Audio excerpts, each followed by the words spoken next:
A very, very good afternoon to you. It's 3 p.m. on Friday and welcome to the Martin Daubney Show here on GB News, broadcasting for you live from the heart of Westminster and all across the UK. On today's show, with the Labour Party in turmoil over the rape gang scandal, an astonishing new survey has shown that 76% of the British public now demand the inquiry that Labour MPs refused. At the end of a week when rape gang survivors could be silenced no longer, I'll be joined by our heroic reporter Charlie Peters, plus campaigners and survivors groups.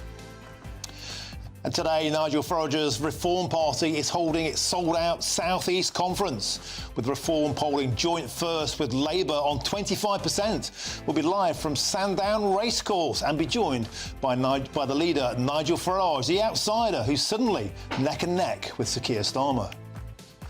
Today is the deadline for councils to apply for a postponement of local elections in May, when Labour were expected to take a battering and Reform to surge. But data I'll exclusively reveal today on the show will reveal an astonishing 9 million voters are set to be denied the right to vote in May. Is your area impacted?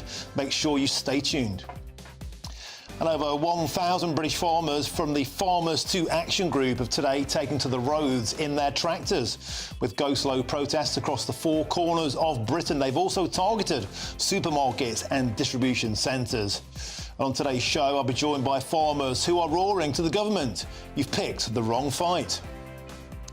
And football fans could be allowed to booze on the terraces if an experiment in women's football plays out. Currently, the sport's strict anti-alcohol rules prohibit a cheeky snifter in the stands. But if fans behave themselves, could the game of two halves become the game of a few pints? That's all coming in the show.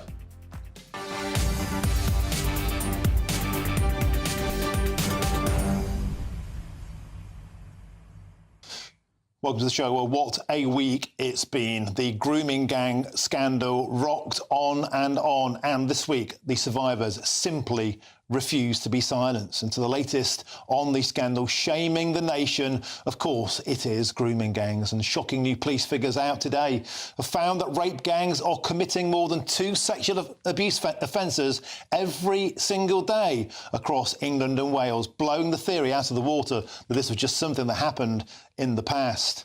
And today, GB News can exclusively reveal that 76% of adults want a national inquiry into grooming gangs.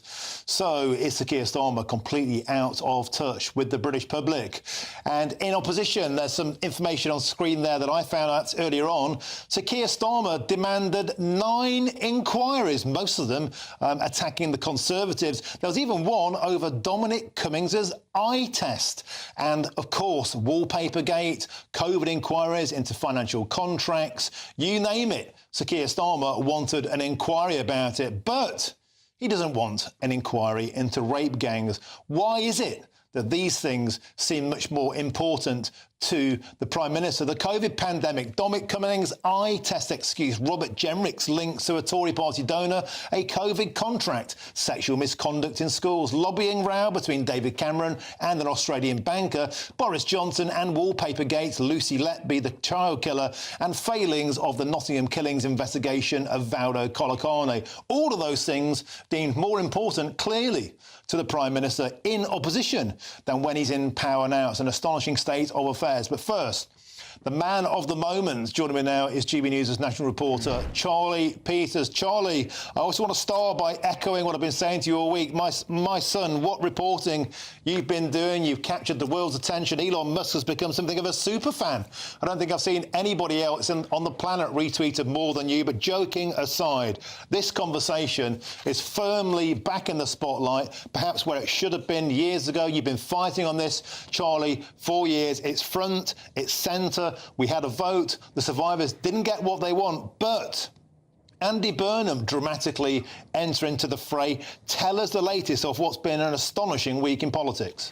Well, Martin, the government's position is now under significant pressure, in particular, as you just mentioned, because of that senior Labour figure, Andy Burnham, the mayor for Greater Manchester, coming in yesterday and saying quite dramatically that he actually thinks there is a case for a national inquiry. Although we use the term limited national inquiry, which some survivors have raised concerns about with me.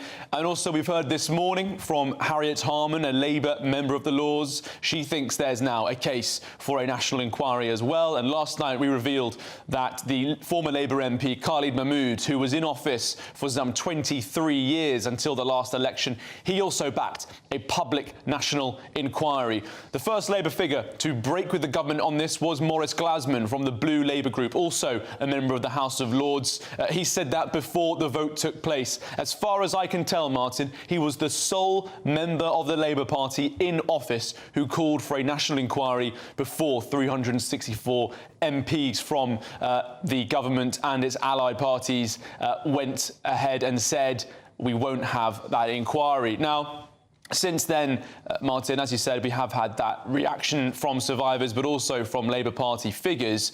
But we've been speaking to survivors and campaigners, and also, importantly, some whistleblowers who blew the lid off this scandal when it first erupted properly in 2014. Well, earlier I spoke to Jane Senior in Rotherham, who was a whistleblower, a key whistleblower in that town. She told me that we need this national inquiry to finally hold public sector workers who failed to account. I think, first of all, it should have been a vote where MPs were not going to be whipped. They could, decide themselves. Yeah, and I think there should be a national inquiry. I think it needs to be very different to what people are kind of shouting for. I don't think it needs to take 7 years. I don't think it needs to be an investigation, inquiry that, just gives us statistics after a year. I think it needs to go one step further, and it needs to look at those senior professionals that were complicit, ignored this, covered it up.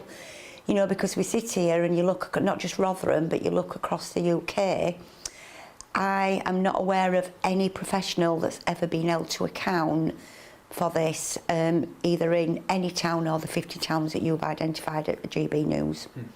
And also we need to get away from this language that, if we call them grooming gangs, we call them rape gangs, we call them paedophiles. It's not about it being far right, and it's not about it being racist. It's about calling it for what it is. These are children whose lives have been turned upside down, that have they've been raped, they've been tortured, they've been trafficked, and yet we're arguing over what terminology to use. Well, shall we just get round the table and actually talk about what we can do to stop this? I had a survivor message me yesterday, quite upset, quite angry. She's done no campaigning for a few years because she had a baby, and she just messaged me and she just said, enough is enough. I'm fed up of people speaking for me and what happened to me and what should come next. I want to get back campaigning again. I want to be speaking out. I want to be telling it from my point of view. She said, I'm just fed up of watching people on the TV making it all about them. And it's like, why are politicians ripping lumps out of each other over this? A lot of survivors have shared their anger with GBNews at the fact that it took 4 months almost for the government to respond to them in Oldham and rejecting that government-led inquiry. And it was also revealed that Jess Phillips, the safeguarding minister, hadn't spoken to any of the survivors from Oldham before she made that decision. She didn't understand the local issues that caused them to make that request. Do you think that's a sign that the government doesn't take survivors seriously enough when it comes to their demands, that they just reject them after a long delay? I think it's a very poor decision. 4 months is a long time to wait for an answer, but I don't think anything, be it reviews, independent inquiries, should be done without listening to the voice of those that it affects. Jane, what would be your message to Sir Keir Starmer tonight on this issue of the grooming gangs inquiry? Please listen to what your people, the people that voted you in, are saying. Listen to the people that are affected by this. But more importantly, allow your own politicians to decide themselves without being threatened with a whip. Well, we've heard those political interventions, but I think what you just heard there, Martin, is by far the most serious and important intervention. But that's coming from the voice of someone who knows this better than most, having engaged with this crisis throughout her career, having revealed the scandal in Rotherham and seeing now what she's seeing with all this bickering politically, but not enough focus, she says, on the survivor-led demands. I think that's really central. And I think I also want to take up what she said at the end there about the Jess Phillips decision to not permit a government-led inquiry into Oldham. She said it was a poor decision, not just because of the move itself, but also that 4-month delay and the lack of investigation and conversation with those survivors before she did it. So I think a pretty key voice in this debate, adding to the chorus we've heard now of Labour figures speaking out against the government's position. Charlie, do you think something Jane said there that I thought was very, very powerful? And I myself have been contacted by a lady today from Rotherham who knew what was going on, and she opened her heart to me on social media. I'm hoping to get her on the show next week. She said, for years I stayed silent. I was too afraid of losing my job. I was too afraid of the fallout. But she wants to come forward now and speak because of people like Elizabeth, because of people like Marlon, and Jack, that have spoken out this week. And no doubt you've been contacted by many, many more survivors too, Charlie. Do you think we've reached that moment now where the dam is breaking? People who've been silenced, who've been afraid, have been ashamed for so long, are now going to start coming forward in their droves, in their numbers, and that will simply be too big a message for the government to ignore? Absolutely, Martin, absolutely. Because for so long there's been an institutional cover-up of this crisis, but what's been way worse, what's been far more pernicious has been the cultural cover-up, the effects on people who want to speak out on this issue but have felt as though their lives will be cancelled and ruined if they do so. Even the survivors and the campaigners who are enduring it themselves in their local areas, growing up with this atrocity all around them and in their lives, even they have felt as though they can't speak up about it. And it's no wonder, because the standard has been set by so many that this is not something you're meant to speak about. The government is at the moment defending very heavily the 2022 ICSA report, but campaigners who contributed to that report, they have said themselves it was a cover-up. It was held during COVID for the grooming gang section. There wasn't enough testimony. It didn't look far enough. So yes, I think now, Martin, we have reached a point where there's no going back on this issue. And the thing about that J report, Charlie Peters, as you know, when you go through that, it was very broad in its ambition, but it significantly failed to grasp the nettle of the specific issue of Pakistani Muslim rape gangs. Grooming gangs had 0 mentions in that report. Muslims mentioned 3 times. 2 of those mentions were about a Muslim boy who'd been abused. Pakistanis mentioned once, only in reference to a list of other nationalities that were looked into. And I want to ask you one final question, Charlie, because I could talk to you all day about this. This word limited.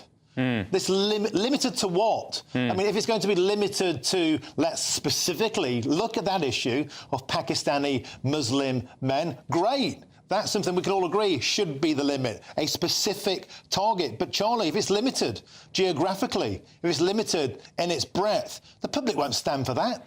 Well, I think the only limit people want would be on group localised child sexual exploitation, on street grooming, a rifle shot, as it's been described in Parliament, of a review going into this analysis. It should capture all ethnicities, it should capture all areas, it should go far and looking into this problem. That's what the survivors are saying.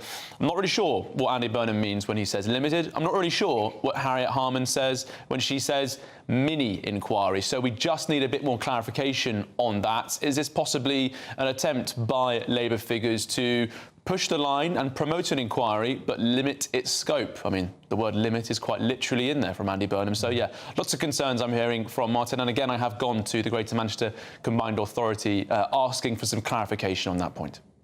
Well, what a week it's been, Charlie Peters. You've made the world stand up and pay attention. Thank you very, very much, as ever, for your fantastic contribution to GB News. Thank you.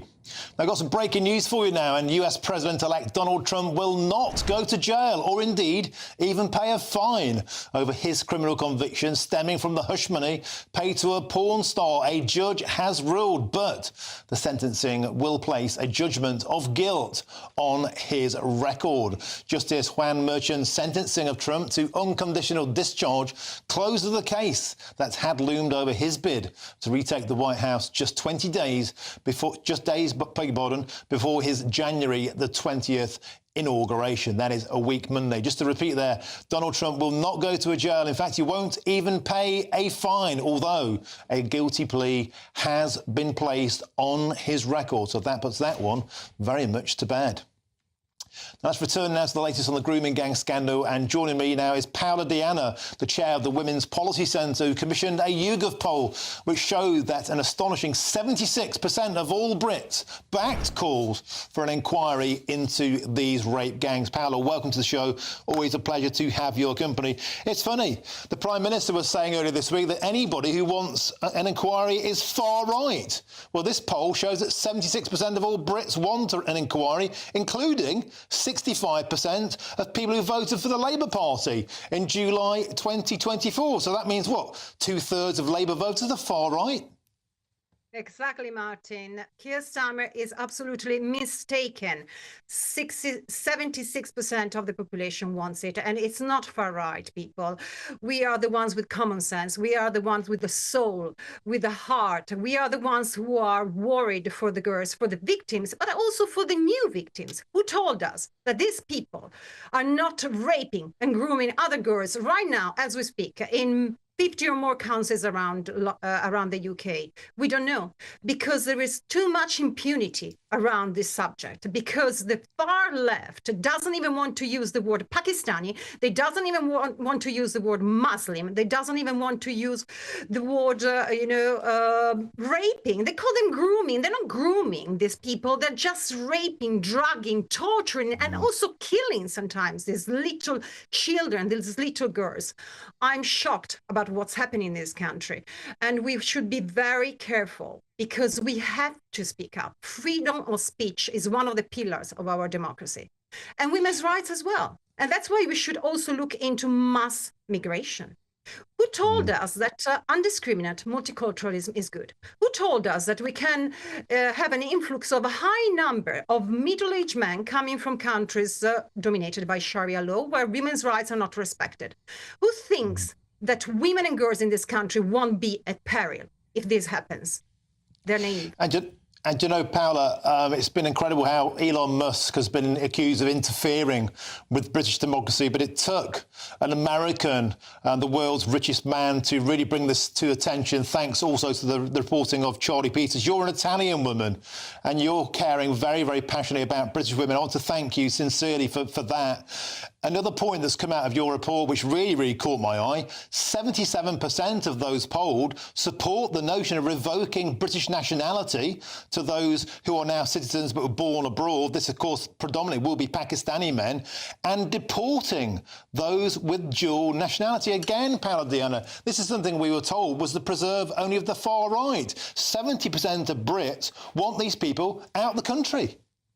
It's the British people who wants these people out of the country. It's not the far right. And I thank you, Elon Musk, from the bottom of my heart, because we need people like him taking care of this matter, because we know there were cover-ups. And that's why we want a public inquiry, because the cover-ups were criminal. And we need to end this culture of impunity at any level. And not only these people should be deported, but the ones we cannot deport, they shouldn't be allowed to reside in the same town and city of these poor girls. And also they shouldn't be allowed to see the children that were fathered out of their crimes. You know that now they can do that if they want. This is astonishing. It's terrible. It's criminal. Yeah, you're exactly right, and I can hear and see the passion in your voice. And this poll, by the way, was taken yesterday and the day of the vote. So this poll is right of the moment, and it sends out a clear message, Paola Diana, that Sir Keir Starmer seems to have misjudged the mood of the British public very, very badly. Paola Diana, thank you very, very much for joining us. Excellent report there from the Women's Policy Centre. Thank you for joining us on the show today. And now let's carry on this conversation back in the studio. I'm joined by the broadcaster, Matthew Stadler. Matthew, always a pleasure to have you. I understand that your child's due date is today, so very, very best wishes for that. I wish you all the best. The greatest gift that a man and a woman can ever have is the birth of a new child. Good luck with that. Thank you. Back to the politics. Do you think Sir Keir Starmer has called this gravely wrong? I think that the way that he handled it on Monday, although I understand to an extent where he was coming from, may come back to haunt him. I think the pressure politically on the Prime Minister to call an inquiry, to set up an inquiry now, is growing. Of course, we know how the news agenda works, and the news agenda may change. We might talk about farmers later, but the sting, I think, has gone out of those farmer protests. Well, I may be proved wrong. So all sorts of issues here are at play in terms of the pressures on Keir Starmer.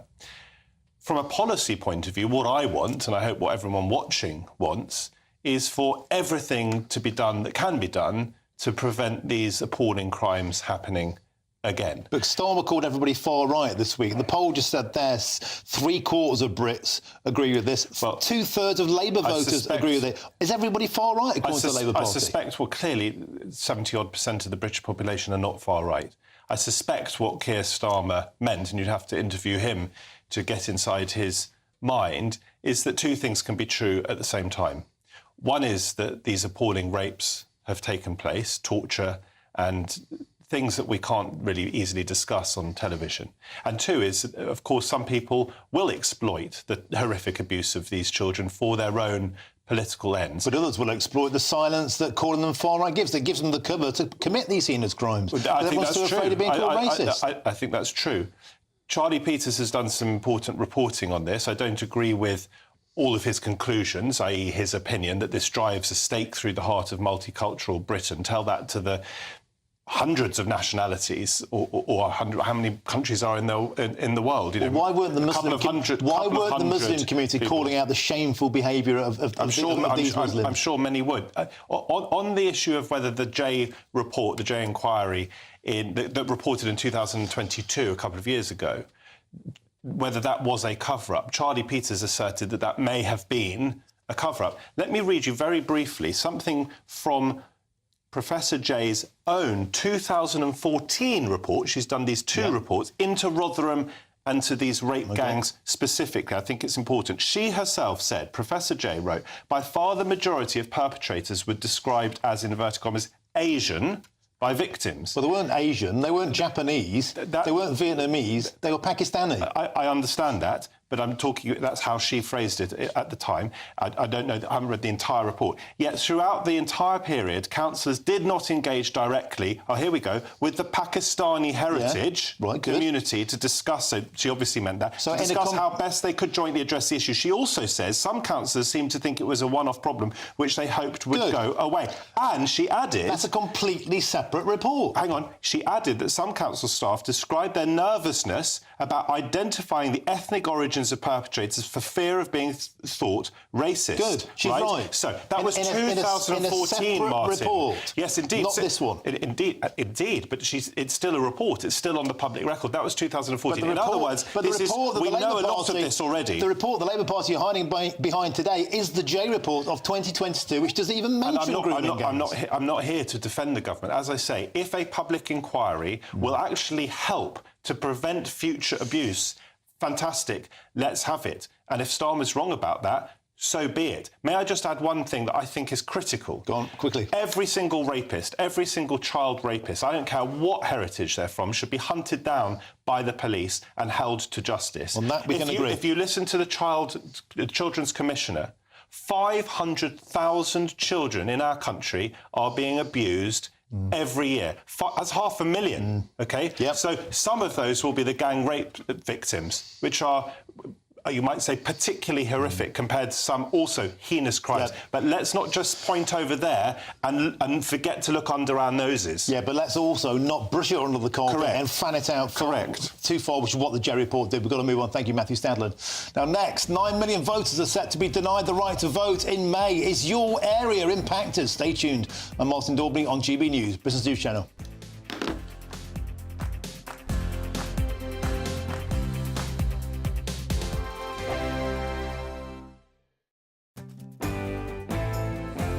I'm Emily Carver. This is GB News, Britain's news channel. We're proud to be GB News, the People's Channel. And as you know, we always love to hear your views. Now, there's a new way of getting in touch with us at gbnews.com/your say. By commenting, you can be part of a live conversation and join our GB News community. You can even talk to me, Bev Turner, or any of the members of the GB News family. Join me, Nana Akwe, for an informative, interactive news programme with a difference. It's fun. No, he didn't say that, Dave.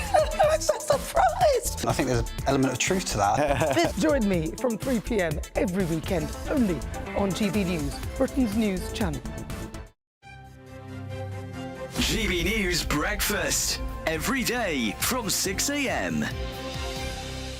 Got a special treat for you because we can show you this lovely video of a lady running on a beach. So you're not missing much if you're listening on the radio. It is literally a woman in white writing on the beach, writing 2025. Yes, because that's the year we're in now. Is it? Yes, Wow. and it's because Meghan Markle returned to Instagram yesterday. Former royal correspondent for The Sun, Charles Ray, joins us now. Are you inspired to remember the year, Charles? Oh, Happy New Year to you too as well. I honestly haven't got a clue what she's doing now. You know, I would have thought we should have had the theme tune from Jaws as she was running down to the water there and everything else. They're being quite hypocritical here because they came off social media because they were getting unparalleled abuse. I don't condone at all. It is not right whatsoever. And they've spent the last few years complaining about social media. We've seen her before with her lifestyle blog, haven't we? Before she met Prince Harry, she was running a successful blog. Do you think she wants to go back to doing that sort of thing? I think it's possible that that's what she wants to do. I mean, I don't understand how these things work, okay? But all I know is that certain influencers earn an awful lot of money from Instagram and everything else. Now, they're talking about figures. I mean, whether this is true or not, I've something like £790,000 she could earn per post. You know, so it's quite incredible what she can possibly earn out of this. It's interesting, though, Stephen and Ellie, that she's actually switched off all the comments on this one. Yeah, I noticed that. Clearly, she doesn't want to have anybody on there saying anything nasty or anything good about it. GB News, the People's Channel. I'm Bev Turner. Thank you for joining us on GB News, the People's Channel, Britain's news channel.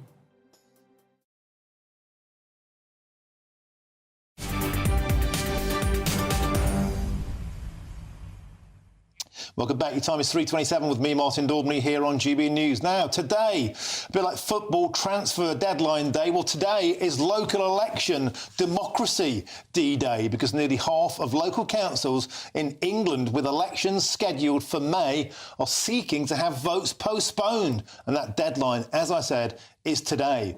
Now, these changes could affect around 10 million people. So is this the biggest attack on local democracy in living memory? Well, joining me now is the man behind these amazing stats. It's the founder of Electoral Calculus, Martin Baxter.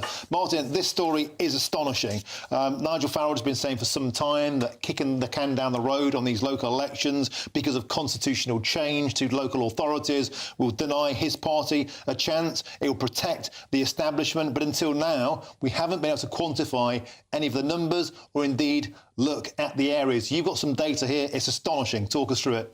Yeah, so there's 2 points to make. The first point is it's not unprecedented to delay local elections. It happened, say, during the COVID crisis, and it also happened in a small way with some county reorganisations under the Conservatives in 2001. Yeah. But what's different this time is the scale of the changes. It's much bigger than anything we've seen before and much longer as well. OK, you've got a few charts to talk us through there. Let's get the first one up. And this first chart on the screen, I believe we can see that now. This is the areas that will be impacted. These are the areas that have applied to delay their elections, which probably means they'll be granted that delay because they want to go down that route of devolution, right? And which areas are impacted? Yes, because the government's been nudging councils to apply. The councils apply and then the government decides. Yeah. But we've got the list of councils who have requested a delay are ordered by size, so starting with the largest. So the largest is Kent, with over 1 million voters, and Essex and Hampshire are also large councils, down through Surrey, Norfolk, Oxfordshire, Worcestershire, Warwickshire, and down to the Isle of Wight even. So you can see that sliding chart there. When you add up all of the votes lost in all of those areas, I believe there are 15 areas where they've applied to delay the elections. How many people won't be able to vote in May? So 9.3 million. 9.3 million people won't be allowed to vote in May if the central government grants these councils the right to postpone, which they most likely will, right? That's the guess, yes. So 9 million people won't be allowed to vote, potentially, in a referendum against the standing government. That's what normal first local elections are after a general election. 9 million people in these counties from Kent to the Isle of Wight, including Thurrock, East Sussex, Warwickshire. A lot of these areas, Martin Baxter, got to say, will be hotly contested by Nigel Farage's Reform Party. So he no doubt will say straight away, this is an establishment stitch-up. Well, yes. I mean, those councils were last contested 4 years ago, so in 2021, when the Conservatives were doing pretty well. So a lot of these are traditionally Conservative shire rural areas, and so Reform would be expecting to take a lot of seats from the Conservatives and maybe some from Labour as well. And now there's something else you brought to my attention, which just compounds us even more and more. Let's get to the third of those charts now, and it's in terms of the numbers of democracy days or years lost, because we were told, Martin Baxter, that this was just a 1 year delay to the election, but there's more. Yes, it's more complicated than that. So, yes, it is a 1 year delay to the election, but the councillors elected are not real councillors. They're what's called shadow councillors for the new authorities, and they won't have power for probably a couple more years. So if there is a local election in May, which now there might not be, if it's a year later, even if that candidate wins, they won't be putting the levers of power for 3 years. For 3 years, yes. So which means that the councillors who were elected 4 years ago for a 4-year term will actually be serving a 7-year term or so. So there'll be essentially 3 years of democratic deficit. Even Matthew Stadler's laughing at this. This is a farce. What do you mean, even Matthew Stadler? What's a farce?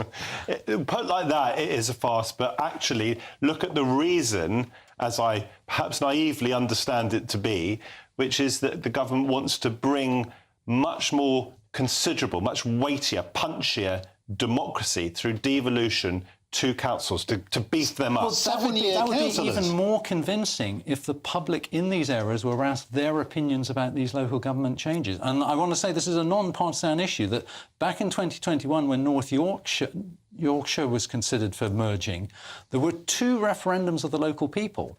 And in both referendums, the people said no, but the Conservative government went ahead and did it anyway. Astonishing. And this time, the Labour government, as far as I've seen, have not suggested any consultation of local population on whether their council should be merged and abolished. Let's get the second of your charts up, and this is where the elections will go ahead as normal. So good luck if you live in one of these areas. There we are. Can you talk us through the areas that will go ahead as it stands today? This could still change, by the way, by the end of the day, but for now, these areas will have their elections as far as we know, in May. yes, these areas have not asked for a delay in their election, so they will go through. So we've got Lancashire's the largest one with about over 900,000 voters. Yep. Hertfordshire, Staffordshire, Derbyshire, Nottinghamshire, Lincolnshire, Leicestershire, Cambridgeshire, yep. Cornwall, and all the way down to Doncaster there at the bottom. So that is overall 8 million voters, which is actually smaller than the other groups. So more than half the voters who would have been expecting to vote in this May won't be able to. Probably not. As a percentile, without going too deep into the numbers, less people will get a chance to vote than those who do. Less than half will get a chance to vote. So 9 million won't get a vote, 8 million will. There's a lot of areas there that can be contested. They're very red wally: Derbyshire, Lincolnshire, Nottinghamshire, Leicestershire, Durham, Northumberland. So there are a lot of areas there we would expect there to be quite a lot of political change. But can I just jump in? This is the bad look. Just jump in very quick. If it's put like that, of course it's a bad look. There is an argument, as you suggest, hadn't thought about it myself, that for all of these decisions, there should be a local referendum, although presumably that would be expensive and time-consuming and so forth. But I think that the politics in this involves Reform spinning it as an attempt by the Labour government to prevent them gaining a foothold in May. And I hope that is misplaced. Well, the government could, could assuage that perception in a very simple way by letting the elections go through. That the councillors who would be elected if there were elections in May would serve 3 out of the 4 years, which is not bad going, and then you could have shadow elections for the true councils later. OK, we have to leave it there. We've simply run out of time. Martin Banks, astonishing. 9.3 million people won't get a vote if this goes ahead, which it probably will, most likely will, in those May elections. And a lot of people will be thinking this is democracy denied. Martin, Matthew, thank you very, very much. More on that later, of course, in the show, and loads more to come. We'll continue this discussion with a former Reform UK candidate from Essex, one of the many places where those May elections will expected to be cancelled. But first, here's your headlines with Sophia Wensler.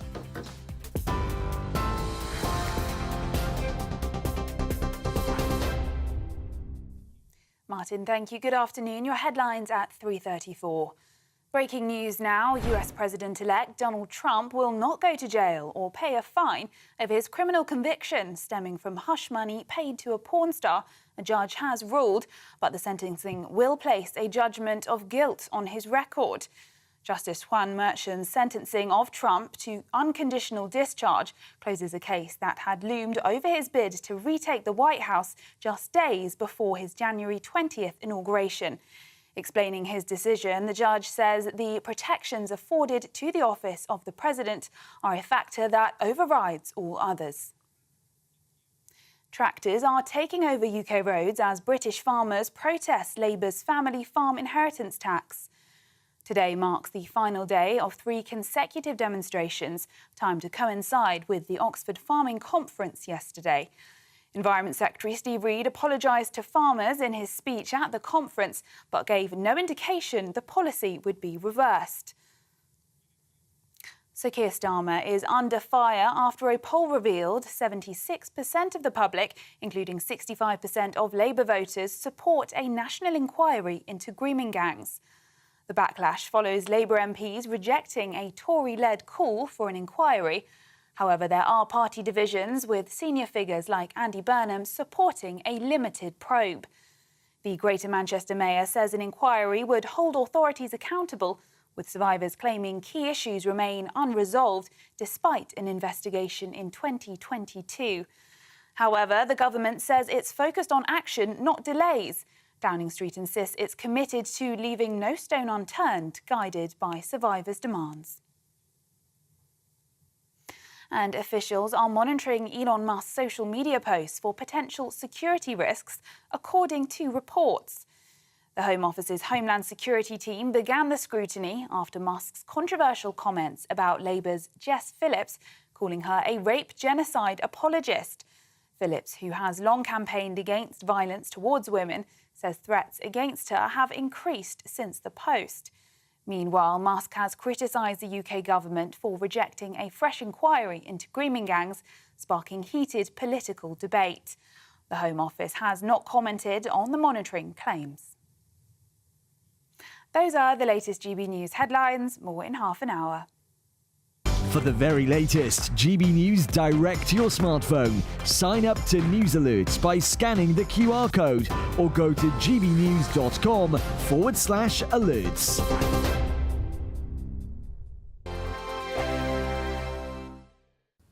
Afternoon, welcome to your latest weather update from the Met Office. Here on GB News, the cold weather continues, but slowly it'll turn a bit milder across the north this weekend. Many places will have a dry weekend as well, but a hard frost to start with tomorrow morning. There'll also be some fog around too. Quite a bit of cloud today over Wales, southwest England, a little bit of light rain and drizzle here and there. That should peter out, but the cloud will help to keep the temperatures up here. Turning cloudier in Northern Ireland too, with some rain and a bit of hill snow edging in. For many though, it's dry and clear. Could be a bit icy as those temperatures tumble widely well below freezing. Minus teens across parts of northern England and Scotland. And some dense patches of fog. Parts of the Midlands, northwest England, into the Welsh Marches and across parts of eastern England too. Still the odd shower getting into northern Scotland today and tonight. So, as I said, that could turn things icy as we see a hard frost. But actually turning quite a bit milder in western Scotland. Temperatures above freezing here to start the day. Same goes for Northern Ireland, but it will be pretty damp with outbreaks of rain and drizzle. Cold and frosty for most of England and Wales, but those dense patches of fog, freezing fog, which may linger in some locations all day. Away from the fog, though, many areas dry, fine, a sparkling day of sunshine, but the cloud will edge away from Northern Ireland, bringing light rain and drizzle to western Scotland, maybe parts of the Lake District and North Wales come the afternoon, and a bit of hill snow possible too. Where the fog sticks, we're not going to get much above freezing, even in the sunshine in the east, 2 or 3 at best, but it is turning milder further west, 5 or 6 degrees. Milder still in the northwest on Sunday, but also wetter and windier. The rain edging in here, the wind strengthening, a bit of that rain getting to the north of Northern Ireland. Again, for most of England and Wales, southern Scotland, a dry day. Could again be some stubborn fog patches over parts of eastern England. Still chilly, but notice temperatures are starting to tick up a little bit, particularly so in the west, and turning milder even across the south next week. The latest GB News travel. Good afternoon, I'm Alan Wright. In South Yorkshire, the M1 northbound is partly blocked after a collision just by the exit to Sheffield at junction 33. In West Yorkshire, the M1 southbound, the entry slip is partly blocked by a breakdown at junction 42 for the M62. In Cheshire, the M56 westbound is partly blocked after flooding between Preston Brook at junction 11 and Runcorn at junction 12. In Buckinghamshire, the M1 northbound, there are 2 lanes shut there for recovery work after a collision involving a lorry and a van. It's happened on the M1 northbound between Milton Keynes at junction 14 and junction 15 for Northampton and the A45. You can stay up to date throughout the day by visiting our website, gbnews.com.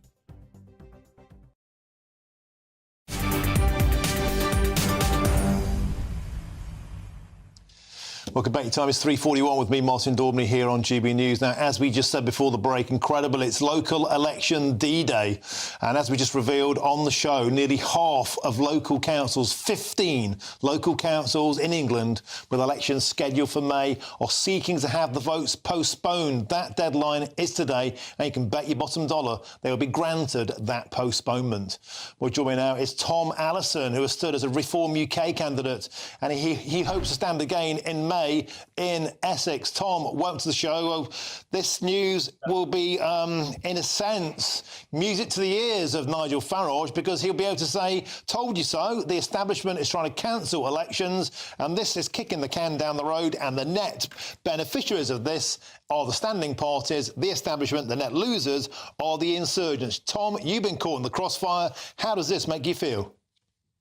Yeah, look, it's extremely disappointing. I actually attended the Essex County Hall today as an Essex resident, actually. I went into the public gallery, and it's a dark day for the county, really. A dark day for democracy.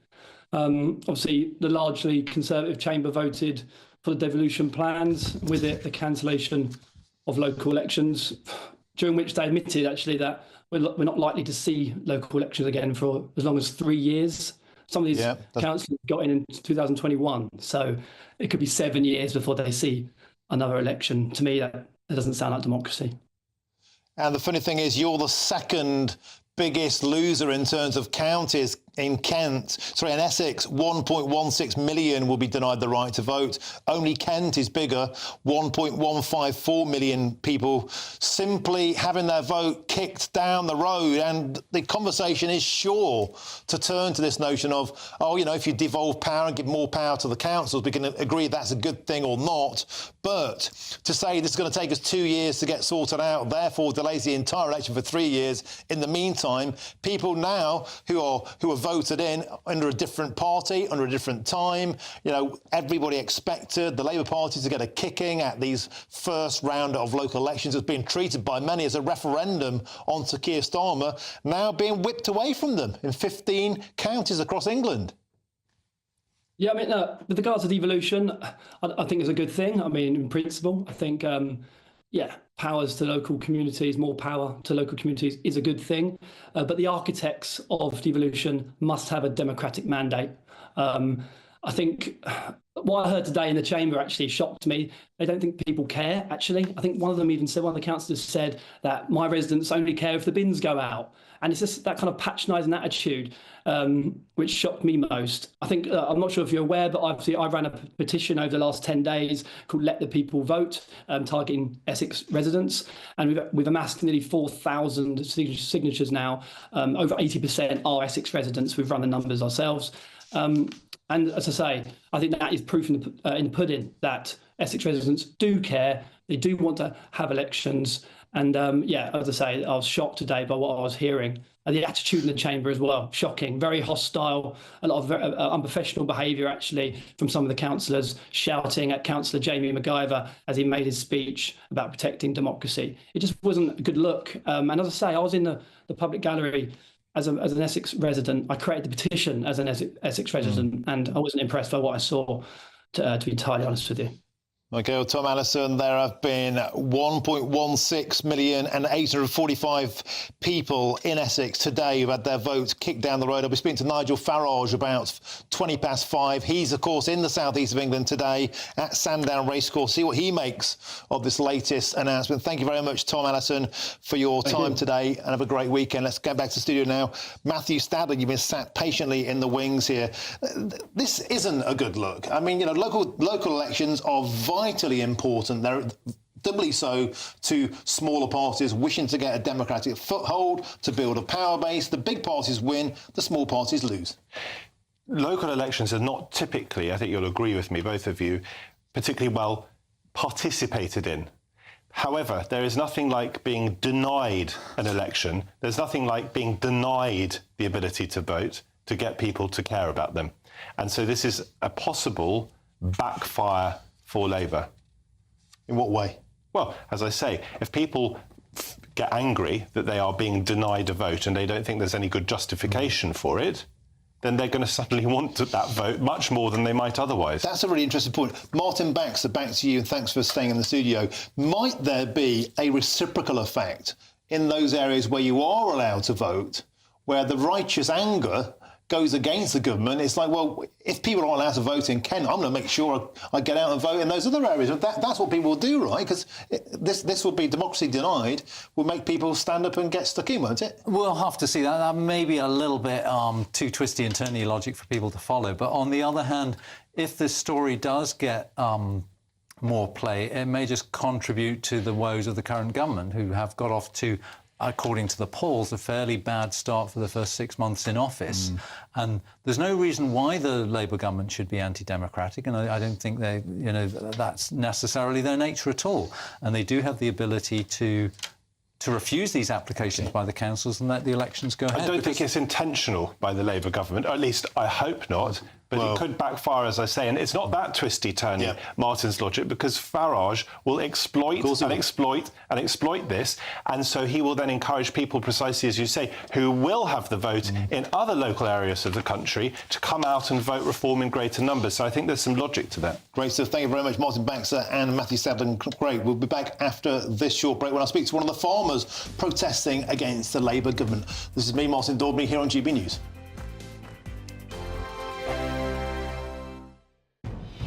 Good afternoon, Britain. Weekdays from midday. Teenage girls are out drinking their male peers in the UK at a greater rate than any other European country. Yes, more than a third of 15-year-old girls in the UK report getting repeatedly drunk, compared to less than a quarter of boys the same age. I suppose what I'd say to this is, boys, what are you doing? Pull yourself together. Well, joining me now is the editor-at-large at the Mail on Sunday, Charlotte Griffiths, and the former Labour advisor, Matthew Larser. Charlotte, you're going to have to speak up on behalf of girls the country over here. 15-year-old girls boozing much more than their male counterparts. I think it's to do with the pain threshold, so we can handle hangovers better.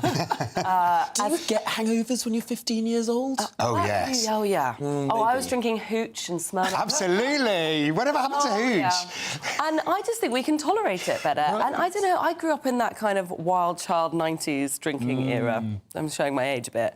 And, God, we drank a lot as teenage girls. I mean, it's actually shocking now in retrospect. Well, I also think in terms of boys versus girls, I wonder if we've got a bit of a thing about... I mean, the old cliche that girls develop quicker, they can become social quicker. They can certainly get into the pub more easily because they look older. Yeah. You know, because of makeup, etc. I wonder if the boys are all just, you know, in their rooms playing on their devices, as it were. You know, as people increasingly dominated by screens. Whether in fact there's an issue about socialisation, about whether in fact, you know, the lads are not out there socialising. They have little sips of wine in France from the age of like 12, and they're absolutely fine about it. Yeah. Whereas we all know what happens to British girls, because I was one of them. You turn, however, old enough to get a bottle of Smirnoff Ice, and boy, do you go for it, and until you're vomiting, basically. GB News, the People's Channel. Hi there, I'm Michelle Dewberry, and I'm going to take a second to tell you all about my show, Dubes & Co. We start off with the issues of the day. We then bring in both sides of the arguments. We get rid of the disrespect. And then you throw me into the mix. And trust me, I'll tell it exactly how it is. And then, of course, the magic ingredient, you at home. We mix it all together, and what have we got? In my opinion, the best debate show in town. Monday to Friday, 6 till 7 on GB News, Britain's news channel. Mornings don't have to be tiresome, especially if you have the right company. Wake up to news as it happens, opinion and debate, and of course, a little bit of entertainment too. Because when the kettle's on, we're on. That's Breakfast on GB News, a show worth waking up for. Every morning from 6 a.m. Only on the People's Channel, Britain's news channel. We'll spread the news, you spread the word.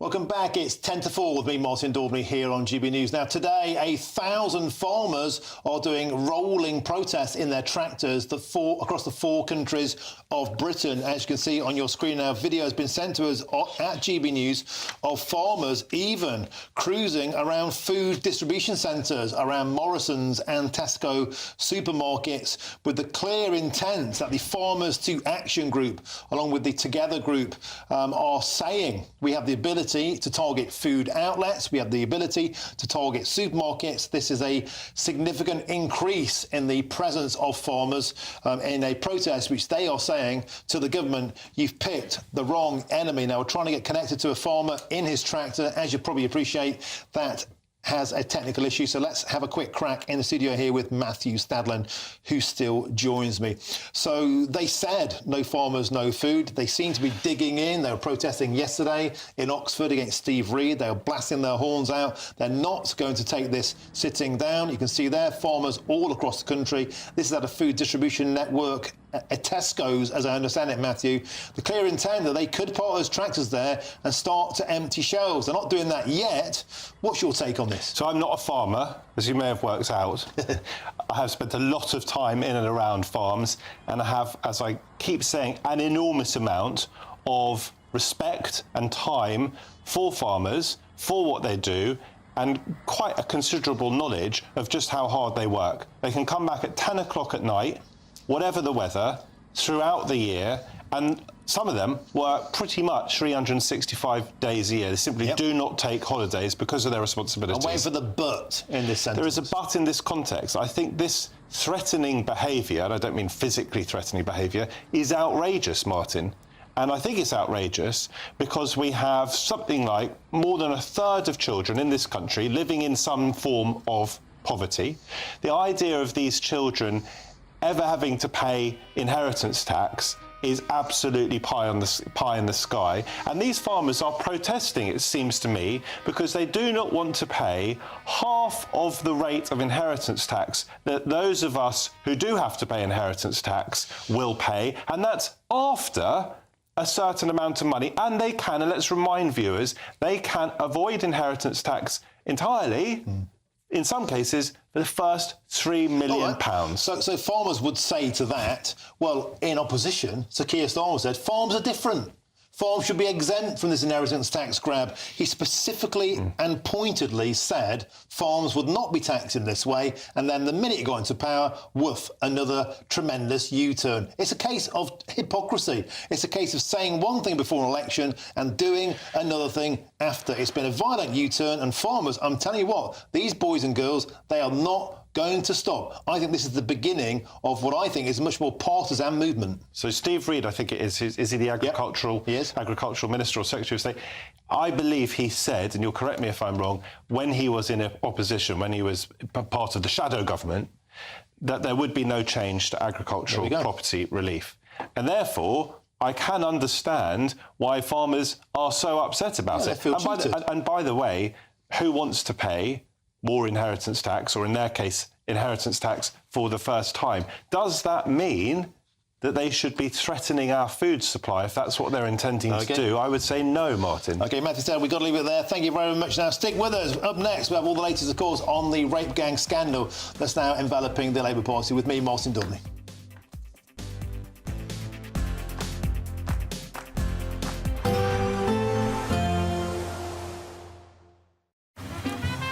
Despite the morning rain, it'll be a nice, warm, cosy day ahead. Boxed heat pumps, sponsors of weather on GB News.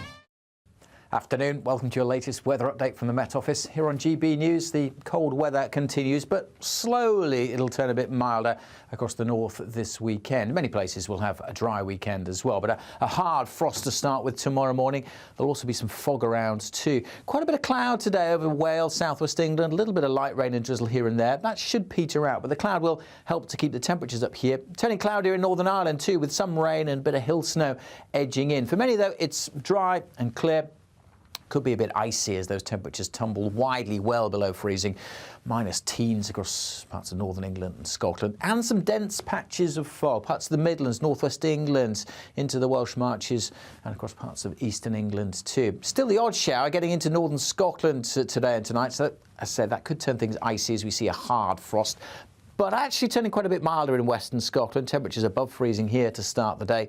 Same goes for Northern Ireland, but it will be pretty damp with outbreaks of rain and drizzle. Cold and frosty for most of England and Wales, but those dense patches of fog, freezing fog, which may linger in some locations all day. Away from the fog, though, many areas dry, fine.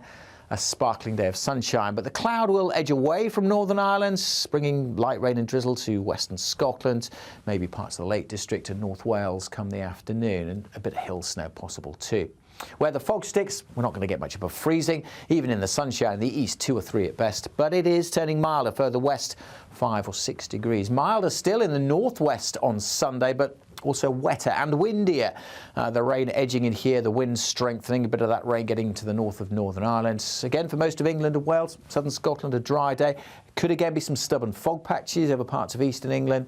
Still chilly, but notice temperatures are starting to tick up a little bit, particularly so in the west, and turning milder even across the south next week. There will be a light breeze in the morning, leading to a warm front. Boxed heat pumps, sponsors of weather on GB News. The latest GB News travel.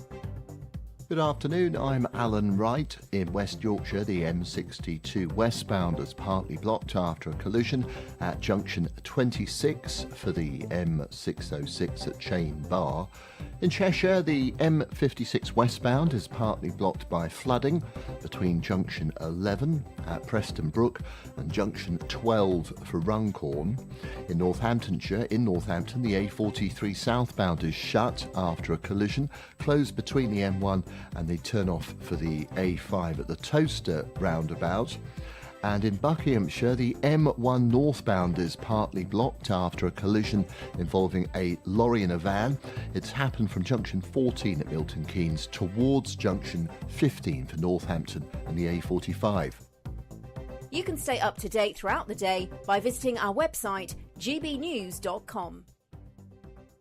Imagine how £50,000 in cash from us could make your new year go with a bang. From treats to holidays to fun times with the family, a totally tax-free £50,000 in cash could make you feel alive in 2025. And just one entry into the Great British Giveaway really could make £50,000 cash all yours. For another chance to win, text cash to 63232. One entry costs £2 plus one standard network rate message. Or text bonus to 63232. 5 entries cost £5 plus one standard network rate message. Go to gbnews.com/win. Entries start from just £2. You can call 0903 681 3232. Calls cost £2 plus your network access charge. Or post your name and number to GB10 PO Box 8690 Derby DE1 9TT. UK only. Entrance must be 18 or over. Lines close at 6 p.m. on the 31st of January. Please check the closing time if listening or watching on demand. Good luck. Thank you, Britain.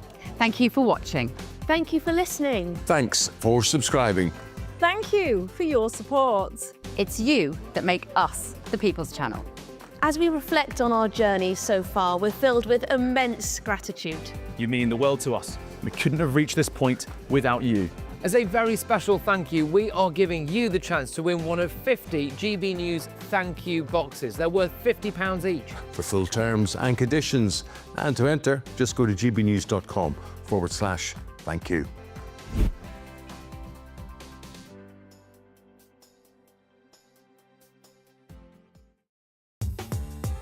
I'm Christopher Hope. From pop stars to politicians, I'll interview anybody in a pub who's got a political opinion. Join me every Friday on Spotify, Apple Podcasts, YouTube or gbnews.com, or wherever you get your podcasts. This is GB News, the People's Channel.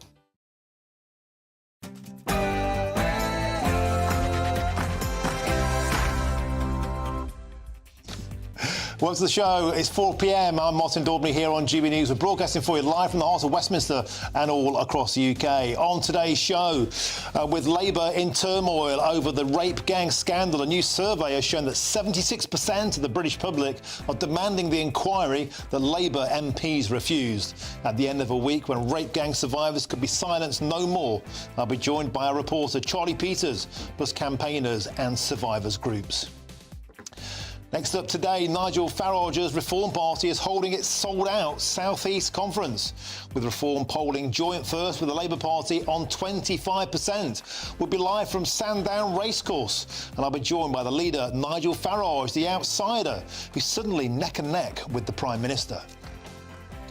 And today is the deadline for councils to apply for a postponement of local elections in May, when Labour are expected to take a battering and Reform expected to surge. Today on the show, I exclusively revealed how an astonishing 9 million voters are set to be denied their right to vote in May. Is this democracy denied? Is your area impacted? Stay tuned to find out. And over 1,000 British farmers from the Farmers to Action group have taken to the roads in their tractors today with go-slow protests across the four corners of Blighty. They've also targeted supermarkets and food distribution centres. On today's show, I'll be joined by farmers who are roaring, "You've picked the wrong fight." And football fans could be allowed to booze on the terraces if an experiment in women's football plays out. Currently, the sport's strict anti-alcohol rules prohibit a snifter in the stands, but if fans behave themselves, could the game of two halves become the game of a few pints?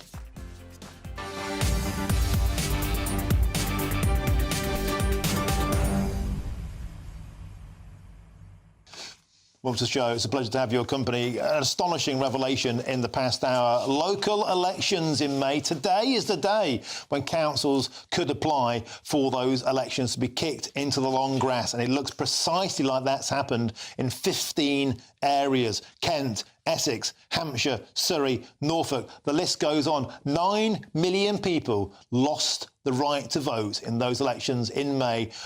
Elections which in many cases were expected to be a referendum on the Labour Party. Is this a dark day for democracy? Is this the day when local democracy died? That's the big question. Get into gbnews.com/your say is the way to do that. But first, here's your headlines with Sophia Wensler.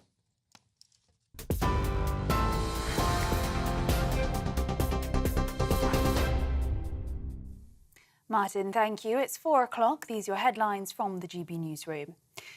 President-elect Donald Trump has been handed an unconditional discharge in the Stormy Daniels hush money case, meaning he won't go to jail or face a fine.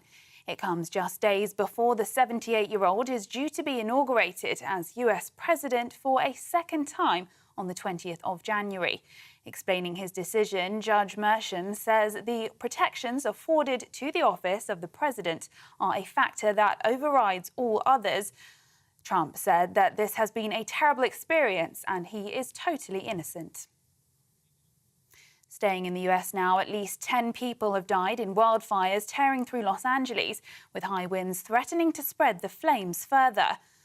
5 fires are still burning and a man has been detained over the latest, but authorities say there's no conclusive proof they were started deliberately.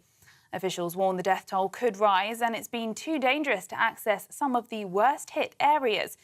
Adding to the chaos, an alert was mistakenly sent to every Los Angeles resident, warning of an imminent blaze about to sweep through. Tractors are taking over UK roads as British farmers protest Labour's family farm inheritance tax. Today marks the final day of 3 consecutive demonstrations. Time to coincide with the Oxford Farming Conference yesterday. Environment Secretary Steve Reed apologised to farmers in his speech at the conference, but gave no indication the policy would be reversed. Our reporter Will Hollis is at one of the protests in Buxton, where he's been speaking to farmer Les Boom, who says the future of family-owned farms is under threat. The problem we've got, we've really dictated by supermarket prices. Not a lot of us are making much money. So if we have a 40% tax on my death, basically, me kids would have to come up with probably 400,000. Only way we could do that is sell off ground. And if you sell off your ground, you can't produce as much money off your farm to do that.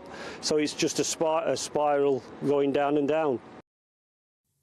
In other news, Sir Keir Starmer is under fire after a poll revealed 76% of the public, including 65% of Labour voters, support a national inquiry into grooming gangs.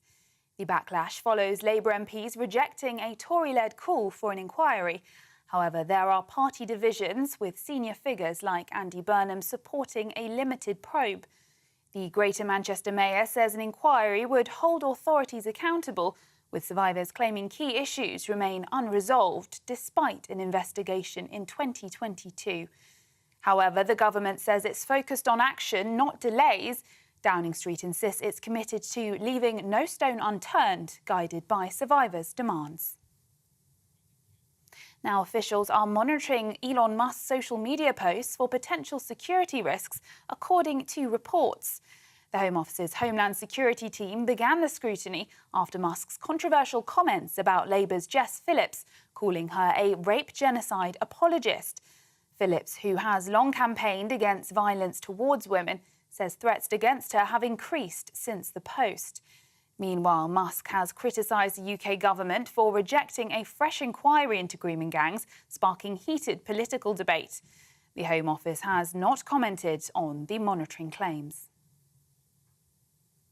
Britain shivered through its coldest night this winter, with temperatures plunging to -14 degrees in Scotland. Rail services are severely affected, with ice preventing trains from running at London Charing Cross, and delays reported across Northern, Merseyrail, ScotRail and Great Western Railway networks. And forecasters say it could get even colder tonight, with temperatures in the northeast potentially dropping to -16 degrees. Director of Weather Trending John Hammond says freezing fog is expected to cause travel disruption in England and Wales. If you are journeying out, just do allow a bit of extra time because you will have to scrape the windscreen surfaces. Very icy, as you mentioned, warnings in force. And frankly, those temperatures are not going to creep much above freezing all day long. So typically we're looking at highs of, 0 to 3 degrees. So nothing in terms of snowfall is really going to thaw much, certainly in the shade. If you've got snow cover, you'll come back home tonight with just about the same amount. And police in the Highlands say 2 more lynx have been spotted in the same area where a pair of wildcats were captured on Thursday. Officers are warning the public not to approach the animals, with specially trained teams working to capture them. The Royal Zoological Society of Scotland, now caring for the captured lynx, has called their illegal release highly irresponsible. Investigations are ongoing to uncover the full story behind the incidents. Those are the latest GB News headlines. Now it's back to Martin. For the very latest GB News direct to your smartphone, sign up to News Alerts by scanning the QR code or go to gbnews.com/alerts.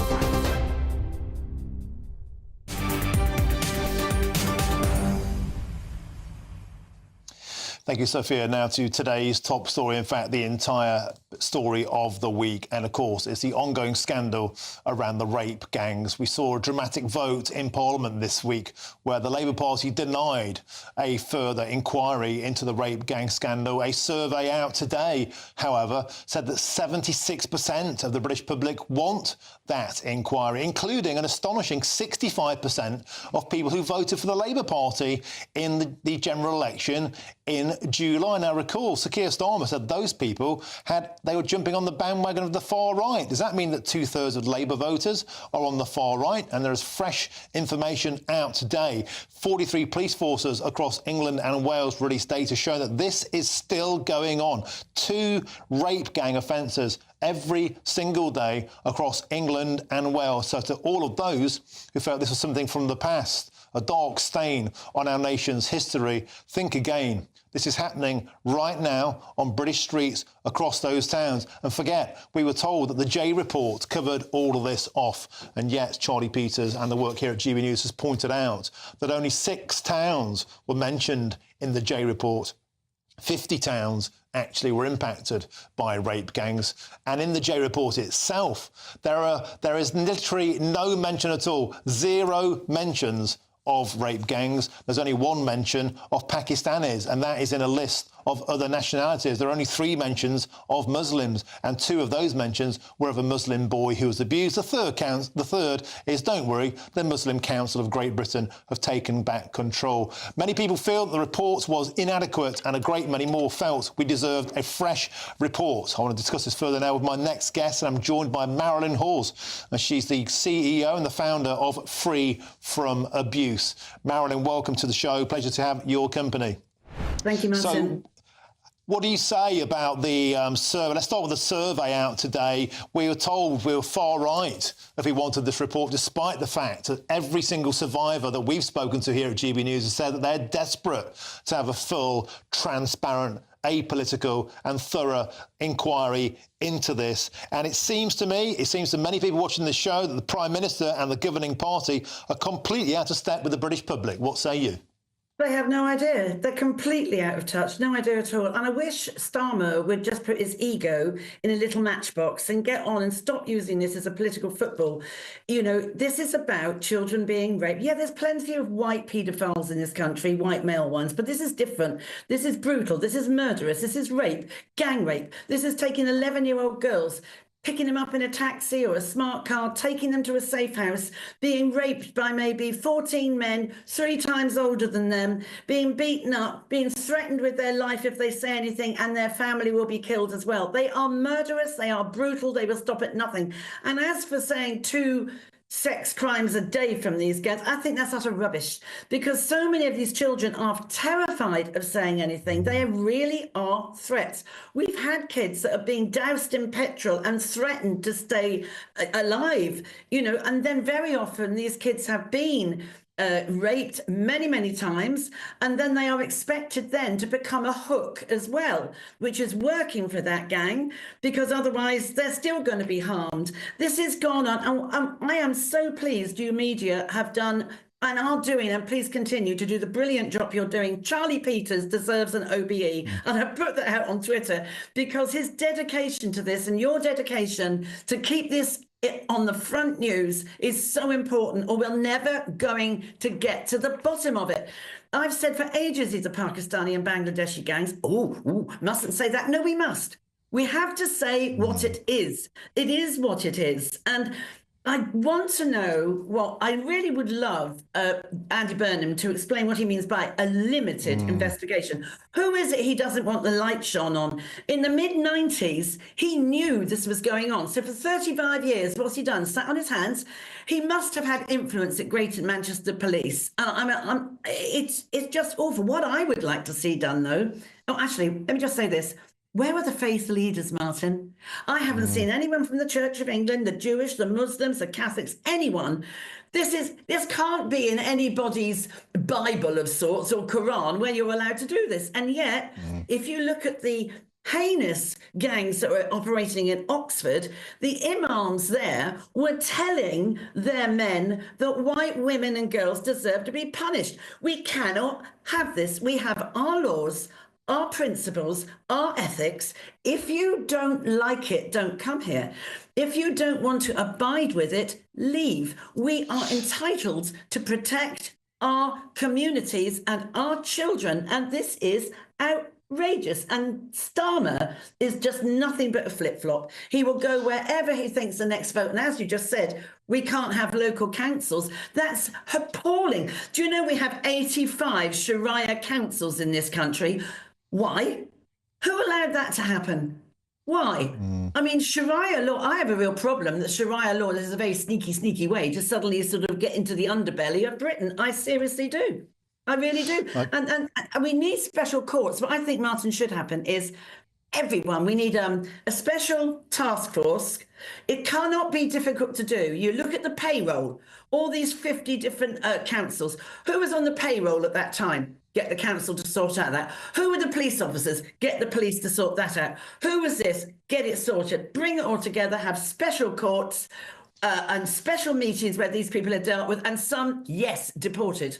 Marilyn, an impassioned monologue. I just let you go there. I can tell you've got so much to say, and thank you for that. And indeed, you know, one of the other findings of this report today, this YouGov poll that's come out from the Women's Policy Centre, I had a Paolo Diana from that policy centre on earlier on. 77% support revoking British nationality of those who have dual nationality and deporting those with dual nationality. 77% appear to be taking the position of, I guess, what the government would call the far right. So we're clearly not far right. People are just fed up. Let me get to my next point, and it's this.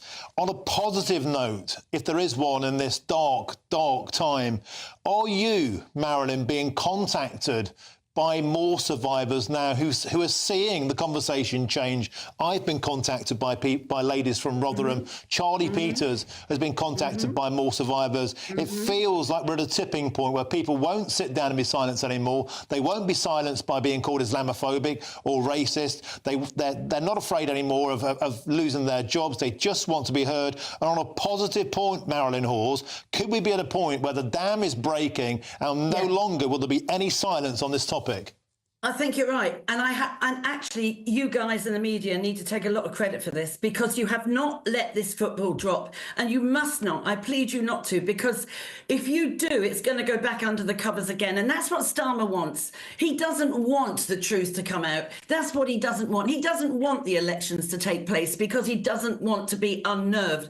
He's rubbish. He's useless. I mean, dual nationality, get rid of it. I think where this absolute natural concern for these children does exist, I think there's an awful lot of upset about the migrant boats, the immigrants. I do not have, and I was at a funeral at lunchtime and we were talking about this, and we were saying, I said, I don't have any problem people coming into our country to offer to work for us. NHS would collapse without them. Come and offer your skills, welcome. But we are getting the dross, and we are getting the steady on. So many people are coming in with criminal records from their own countries. Why do we take them? We talk about right wing, left. I don't care what wing or tail you've got. I want our children in this country protected. I've done this job for 23 years. I have banged on about these gangs all this time. Rotherham, the taxi drivers, years ago when the taxi drivers were convicted, they came out and they're still driving round again. And so many of the youngsters, the children, have been so frightened of coming forward. Their perpetrators are still out there working. And I can say, of course it's not every Pakistani man. Of course it's not. But there's enough that make it a real problem. And it's not to do with Muslims. I've got Muslim friends, they're lovely. It's not to do with Asian gangs. You don't get Japanese men doing this, Indonesian, it is specifically with this culture who have an attitude of disrespect. Marilyn Hawes, I can tell you've been waiting a long time to get that off your chest, and let's just point out, of course, nobody is saying that everybody who comes to this country is out to cause trouble. Nobody is saying that every Muslim is out to cause trouble. Every Pakistani man. We must be very, very careful to identify the issue and tackle those responsible without discriminating against anybody else at the same time. Marilyn Hawes. We have to leave it there, darling. We have to move on. I know you could talk all day. That's the CEO and the founder of Free From Abuse, Marilyn Hawes. Well, you can tell that she was waiting to say that for a long time. Now, we do have a statement to read out from the government, and it says this: no child should ever suffer sexual abuse or exploitation, and it is paramount that we do more to protect vulnerable children, which is why we are working at pace across government to drive forward real action. Let's get a quick bit of reaction now. I'm joined in the studio by Matthew Stadlen. Matthew, you can tell that Marilyn Hawes are very, very passionate, working 25 years with survivors, with those who've been abused. And do you feel that she is right in one sense, that this is the point now, the tipping point where they will not be silenced anymore, and in that consequence, there is a political problem that will not go away for Keir Starmer?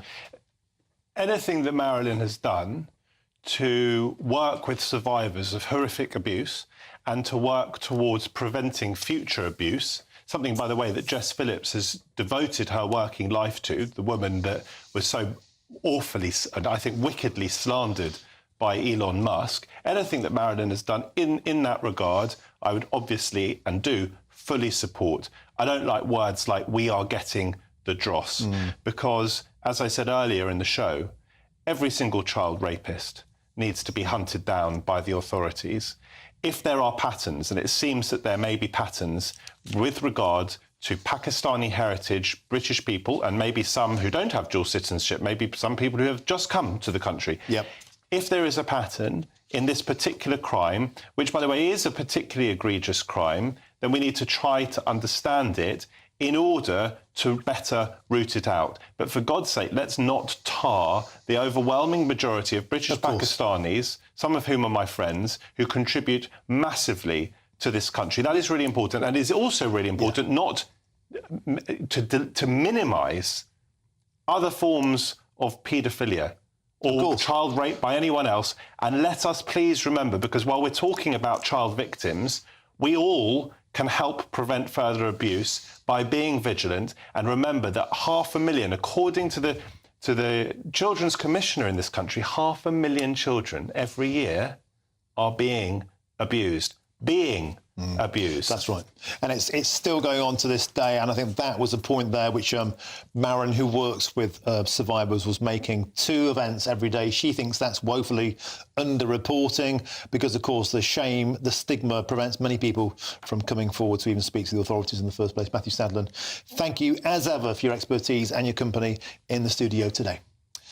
Now stick with us, because coming next we'll be crossing to Sandown Racecourse, where the Reform Party are holding their South East of England conference. We'll speak to Chris Hope about the fact that Reform is now polling neck and neck, pun intended, at Sandown Racecourse with the Labour Party. That's next with me, Martin Daubney, here on GB News.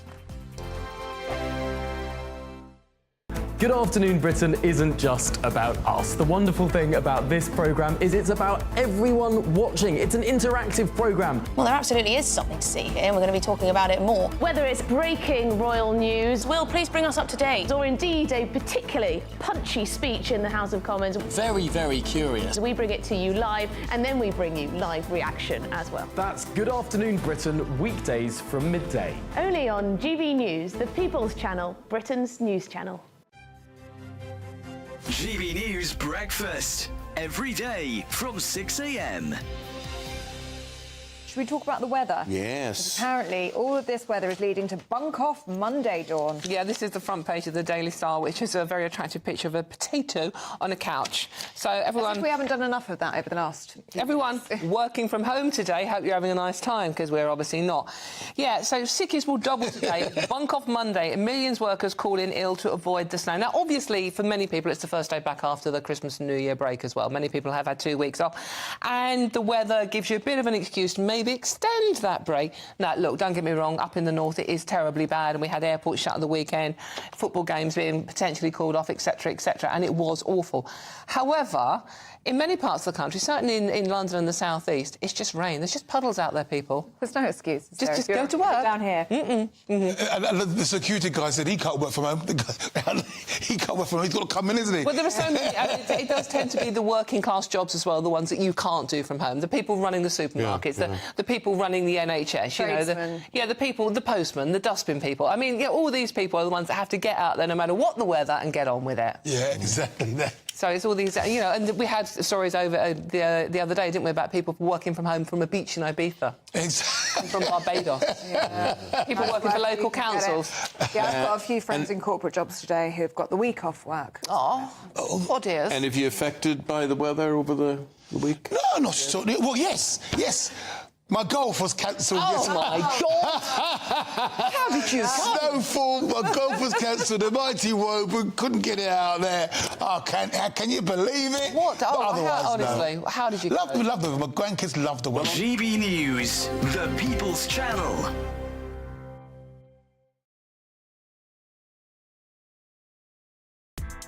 Join me, Nana Akwe, for an informative, interactive news programme with a difference.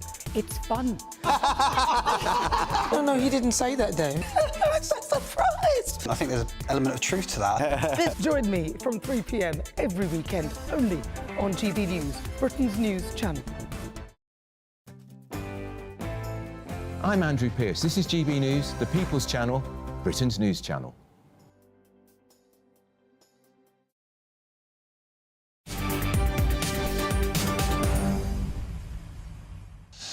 Welcome back to the show. It's 4:25. This is me, Martin Daubney, here on GB News. Now, the Reform Party today are hosting their sold-out South East Conference at Sandown Racecourse. The leader, Nigel Farage, expected to take to the stage around about 8 p.m.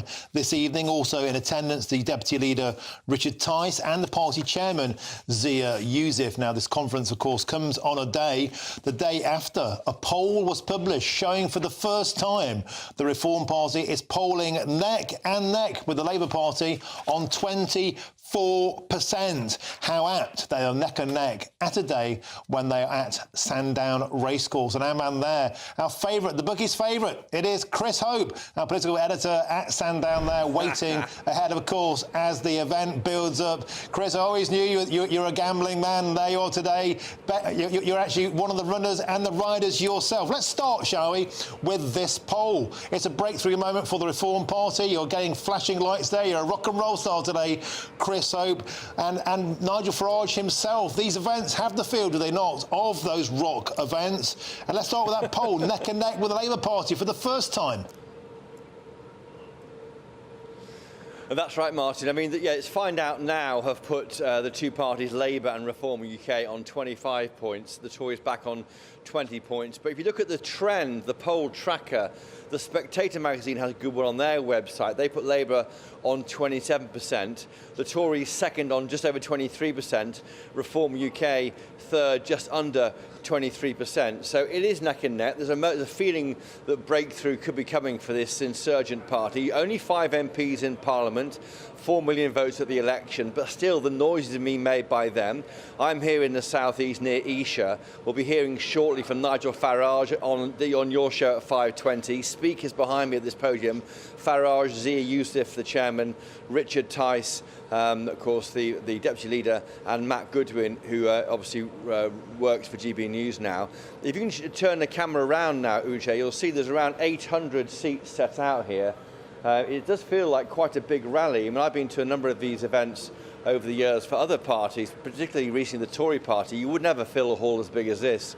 So there's a feeling, I think, this party is on the move, but they are also a cross-party, Martin. They're angry at the moment because what's happening now is as many as 2/3 of the local county elections in May could be delayed by up to, well, 1 or more years as this local government reorganisation takes place. The idea from the government is to bring in regional mayors, remove in some places where you have two tiers of councils. The critics are concerned that will take power away from local people, and particularly Nigel Farage is very concerned about it. He says that if 12 of these 21 county councils can delay, many of those are in seats that the Reform UK party would want to take away, often from the Tory party, and he sees it as gerrymandering, an unfair attack on democracy. Democracy delayed is democracy denied. From the government's point of view, Jim McMahon, the local government minister, he has written to councils asking which ones want to delay elections and take part in this shake-up. The spokesman for the government told us today, this week rather, that no decisions have been taken on postponing elections. We will only consider postponing elections for areas where the council concerned have requested it and where it helps to deliver reorganisation and devolution to the most ambitious timeline. The government knows it's controversial to delay democracy because that means it's denied to people for another year or more. And that's why I think the Tory party says they're concerned about councils being bullied into this outcome or blackmailed into a local government restructuring. But those names, Martin, you've had them on air today already from electoral calculus. Kent, maybe 1.15 million voters. Essex, so it goes on. 9 million voters could miss out on voting this May. I know local elections don't often get the headlines, but when you can't vote, that is a problem for some people. So we'll wait and see what the government does. These councils may have asked to delay their election, but it's up to ministers to grant that permission. We'll wait and see. You know full well, Chris Hope, that if they've asked for them to be delayed, they'll be granted that delay. 15 areas, 9.3 million voters, democracy denied. Do you think that Mr Farage later on will, you can see on our screen now those counties, you name some of them there, Kent, Essex, Hampshire, Surrey, Norfolk, West Sussex, Devon, Suffolk, Oxfordshire, Gloucestershire, Worcestershire, Warwickshire, East Sussex, Thurrock and the Isle of Wight, all of those areas will be denied local elections, as you say. Normally, potholes, wheelie bins. This time, Chris, they were being seen as a referendum on the Labour Party, as a referendum on Sir Keir Starmer, and Nigel Farage was licking his lips at the prospect of getting councillors away, getting a power base away, knowing where your vote is, gathering your data. So in many senses, Chris, this is not an ordinary set of local elections. It was talismanic, and many people feel that this is democracy denied.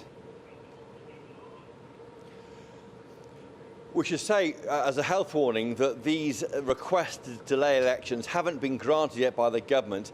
I think also, Martin, only 12 can be granted. So although 15 may have asked for it, only 12 can be delayed. There's 21 county council areas affected by the elections in May. So you could see half of them being delayed. And what it denies, I think, for this party I'm at today, Reform UK, it denies them the stepping stone as they try and build this kind of a momentum behind this insurgent party. They wanted to get to win hundreds of seats from the Tory party. It was going to be a problem for the Tory party, still might be, by the way, but it could trigger all sorts of problems in the back end of the days after that May local election.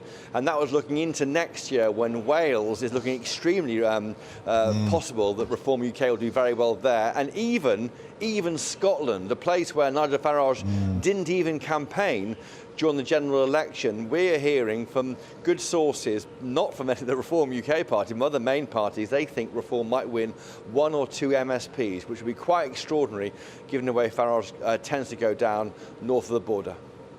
And I wonder, Chris Hope, if Mr Farage might also give a bit of a battle cry to those areas that will have full elections in May. Lancashire, Hertfordshire, Staffordshire, Derbyshire, Nottinghamshire, Lincolnshire, Leicestershire, Cambridgeshire, Cornwall, Buckinghamshire, Durham, Wiltshire, West Northamptonshire, Northumberland, North Northamptonshire, Shropshire and Doncaster. I wonder if he'll say, look, if they're going to deny us elections in those places, get out in these other places and make them pay. You know, Mr Farage, you might turn this to his advantage after all. Well, it's a question I'll be asking him at 5:20 for your show, Martin. I mean, no question he is cross about it. He feels that the momentum, certainly in the polling, is with Reform UK, but that's all we've got so far. Let's not forget they are the 8th biggest grouping in the House of Commons, Reform UK.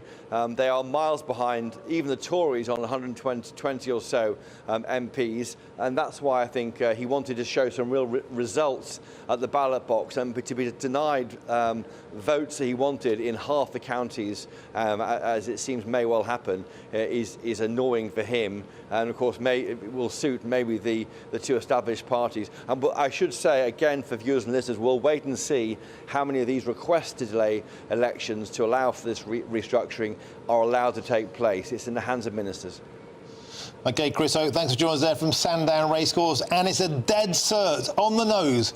We'll be back with you at 5:20 when you'll be with Nigel Farage. Thank you very, very much. There in flashing lights, finally, Chris Hope on a stage in the spotlight, what he's always craved. Now, loads more to come, including we'll be joined by a farmer as part of that 1,000-strong farmers' protest today, a rolling, slow protest, and also going around food distribution centres. The clear intent being this could be stepped up. You've messed with the wrong people. That's next. But first, here's your news headlines with Sophia Wensler.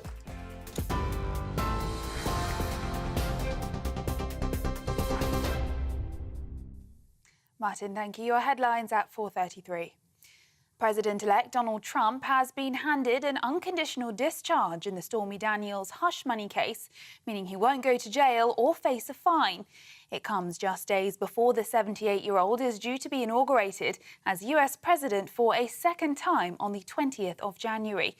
Explaining his decision, Judge Merchant says the protections afforded to the office of the president are a factor that overrides all others. Meanwhile, Trump said this has been a terrible experience and he is totally innocent. Tractors are taking over UK roads as British farmers protest Labour's family farm inheritance tax. Today marks the final day of 3 consecutive demonstrations, timed to coincide with the Oxford Farming Conference yesterday. Environment Secretary Steve Reed apologised to farmers in his speech at the conference, but gave no indication the policy would be reversed. Our reporter Will Hollis is at one of the protests in Buxton, where he's been speaking to farmer Les Boom, who says the future of family-owned farms is under threat. We've really dictated by supermarket prices. Not a lot of us are making much money. So if we have a 40% tax on my death, basically, me kids would have to come up with probably 400,000. Only way we could do that is sell off ground. And if you sell off your ground, you can't produce as much money off your farm to do that. So it's just a spiral going down and down. Now, the owner of British Gas has warned UK gas stores have fallen concerningly low amid freezing cold temperatures. Centrica says the UK now has less than a week's worth of demand for gas in store. The country's largest gas store site said it could be down to plunging temperatures driving up demand, adding that the need to replenish stocks could lead to rising prices ahead. National Grid data on Friday showed that natural gas accounted for 53% of power in the UK system, with renewables offering just 16% of the country's needs. Officials are monitoring Elon Musk's social media posts for potential security risks, according to reports. The Home Office's Homeland Security team began the scrutiny after Musk's controversial comments about Labour's Jess Phillips, calling her a rape genocide apologist. Phillips, who has long campaigned against violence towards women, says threats against her have increased since the post. Meanwhile, Musk has criticised the UK government for rejecting a fresh inquiry into grooming gangs, sparking heated political debate. The Home Office has not yet commented on the monitoring claims.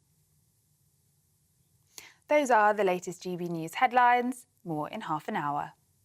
For the very latest GB News direct to your smartphone, sign up to News Alerts by scanning the QR code or go to gbnews.com/alerts.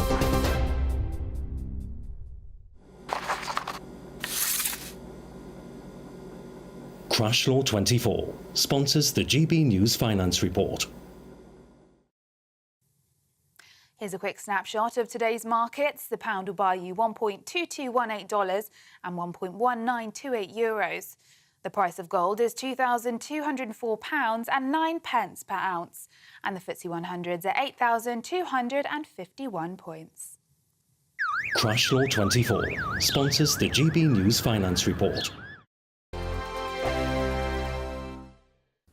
Afternoon, welcome to your latest weather update from the Met Office. Here on GB News, the cold weather continues, but slowly it'll turn a bit milder across the north this weekend. Many places will have a dry weekend as well, but a hard frost to start with tomorrow morning. There'll also be some fog around too. Quite a bit of cloud today over Wales, southwest England, a little bit of light rain and drizzle here and there. That should peter out, but the cloud will help to keep the temperatures up here. Turning cloudier in Northern Ireland too, with some rain and a bit of hill snow edging in. For many though, it's dry and clear. Could be a bit icy as those temperatures tumble widely well below freezing. Minus teens across parts of northern England and Scotland. And some dense patches of fog. Parts of the Midlands, northwest England, into the Welsh Marches and across parts of eastern England too. Still the odd shower getting into northern Scotland today and tonight. So, as I said, that could turn things icy as we see a hard frost. But actually turning quite a bit milder in western Scotland. Temperatures above freezing here to start the day. Same goes for Northern Ireland, but it will be pretty damp with outbreaks of rain and drizzle. Cold and frosty for most of England and Wales, but those dense patches of fog, freezing fog, which may linger in some locations all day. Away from the fog, though, many areas dry, fine. A sparkling day of sunshine, but the cloud will edge away from Northern Ireland, bringing light rain and drizzle to western Scotland, maybe parts of the Lake District and North Wales come the afternoon, and a bit of hill snow possible too. Where the fog sticks, we're not going to get much above freezing, even in the sunshine in the east, 2 or 3 at best, but it is turning milder further west, 5 or 6 degrees. Milder still in the northwest on Sunday, but also wetter and windier. The rain edging in here, the wind strengthening, a bit of that rain getting to the north of Northern Ireland. Again, for most of England and Wales, southern Scotland, a dry day. Could again be some stubborn fog patches over parts of eastern England. Still chilly, but notice temperatures are starting to tick up a little bit, particularly so in the west, and turning milder even across the south next week.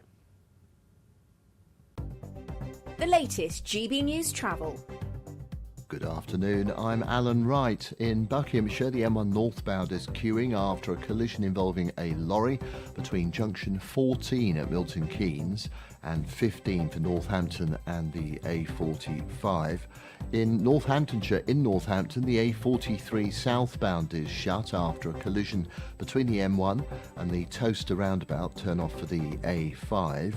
In West Yorkshire, the M62 westbound is partly blocked after a collision at junction 26 for the M606 at Chain Bar. And in Cheshire, the M56 westbound is partly blocked after flooding. That's between junction 11 for Preston Brook and the A56 and junction 12 for Runcorn and the A557. You can stay up to date throughout the day by visiting our website gbnews.com.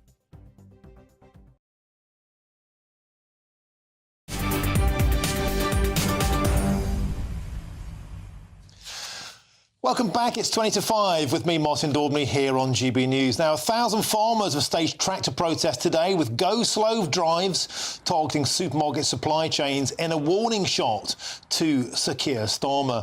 And we can now speak with one of the farmers who was at the protest earlier on, and that's Alan Hughes, who joins me now on the show. Alan, best of British to you and hello. So before we get into today's protest, tell us a bit about your farm, what's your operation, and how might the change to the inheritance tax hamper you? Well, we're run 300 acres on a small tenant farm, of which we own 65 acres ourselves of land, yet we have to run a fencing contracting business and diversify to doing plumbing on the side to make ends meet. That's because of all the greening taxes being slipped in alongside the IHT. Yet even with only 65 acres and our livestock, we are right on the cusp of having to pay inheritance tax on the APR and BPR.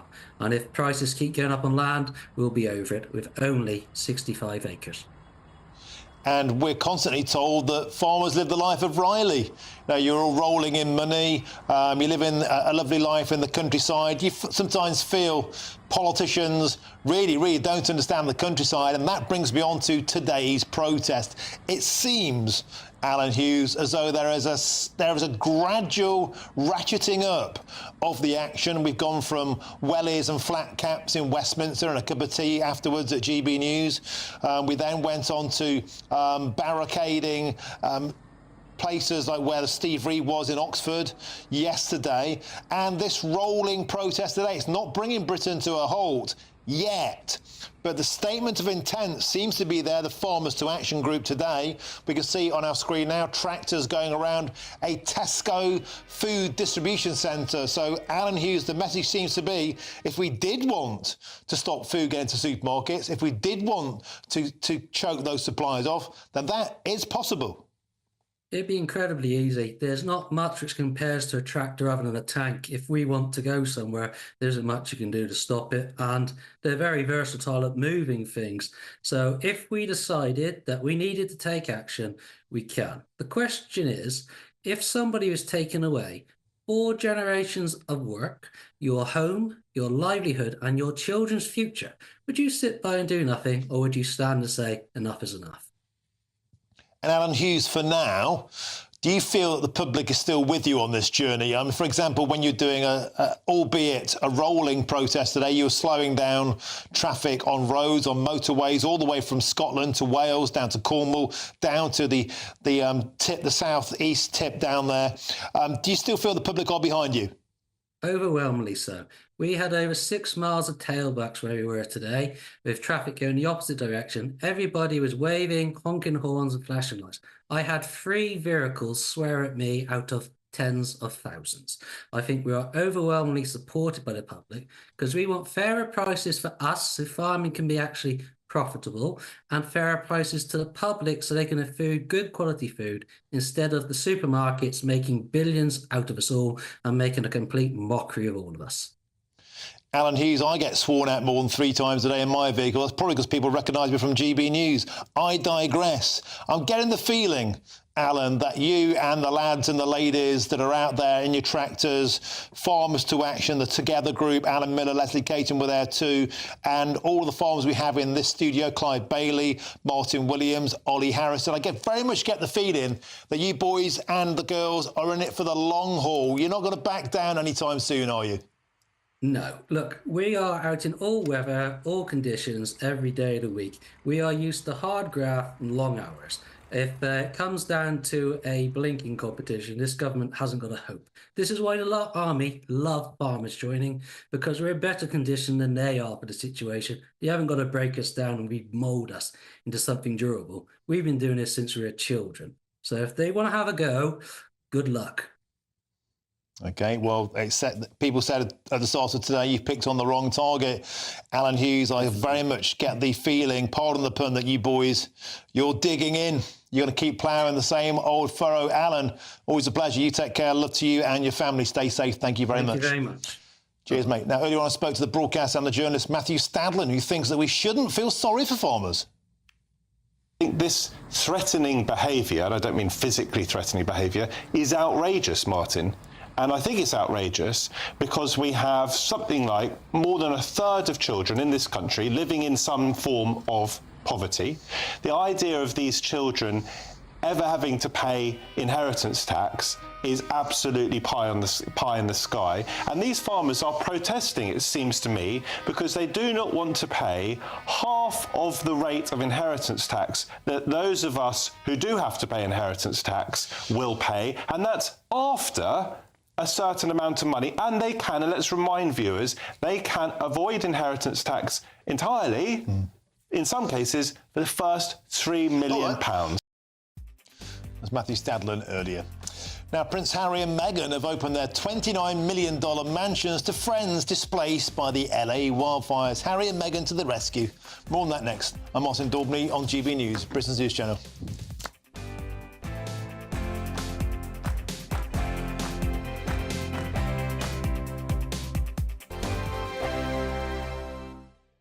Good Afternoon Britain isn't just about us. The wonderful thing about this programme is it's about everyone watching. It's an interactive programme. Well, there absolutely is something to see here, and we're going to be talking about it more. Whether it's breaking royal news, Will, please bring us up to date, or indeed a particularly punchy speech in the House of Commons. Very, very curious. We bring it to you live, and then we bring you live reaction as well. That's Good Afternoon Britain, weekdays from midday. Only on GB News, the People's Channel, Britain's news channel.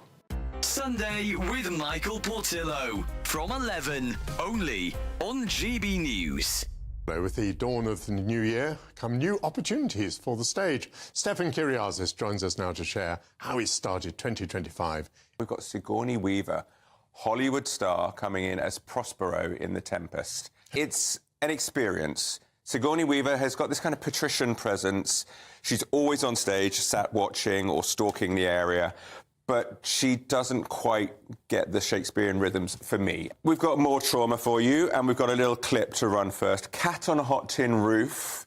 I don't know how people's Christmases were with their families, but this is a very unhappy family, so you can feel good about your family, whatever they're like.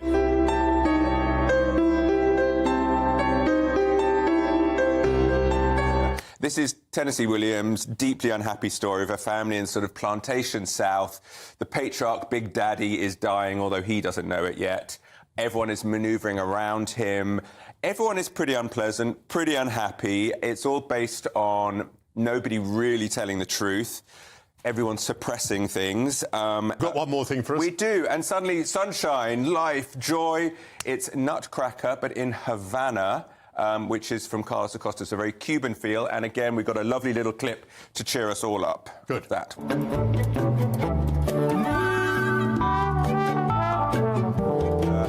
There was no Christmas when he was growing up. Castro had banned it all. So we've got this setting in Cuba, and instead of magicians, you've got the uncle coming back from Miami, loads of presents. It's just full of joy. And you've got a reworked music. I love the Tchaikovsky score to death, but this one has been added, so you've got kind of Caribbean flutes and lutes and guitars. Huge exuberance, colourful, bright. GB News, the People's Channel. Join me, Camilla Tominey, for a frank and honest discussion with those in power that cuts through the spin and gets to the heart of the issues shaping our nation. You haven't confirmed that you want to stand as leader, but you haven't ruled it out either. This report basically says that he's not fit to stand trial. Is he indecisive? Incompetent? I deliver the dose of reality Westminster needs. That's the Camilla Tominey Show at 9:30 every Sunday on GB News. The People's Channel, Britain's news channel.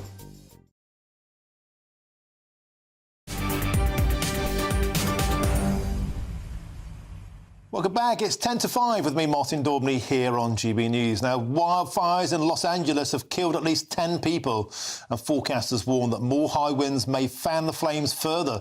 But fret ye not, because Prince Harry and Meghan Markle have come to the rescue as they've opened the door to their $29 million mansion. And who better to speak about this with than our royal correspondent, Cameron Walker. Cameron, I mean, it looks like the scene from a nuclear bomb out there. Astonishing scenes. There have been 200,000 people evacuated, 10 dead. It's a scene of absolute devastation. But fret ye not, through the smoke, into the horizon come Meghan Markle and Prince Harry. What are they playing at? Yeah, I mean, it is a truly devastating scene in Los Angeles, and I suspect that critics of Harry and Meghan are going to criticise them for, they would say, making it about themselves, a bit of a PR stunt. However, the Duke and Duchess of Sussex haven't just opened up their home, which obviously has 9 bedrooms, to their close friends and family who have been forced to evacuate because of this devastating fire.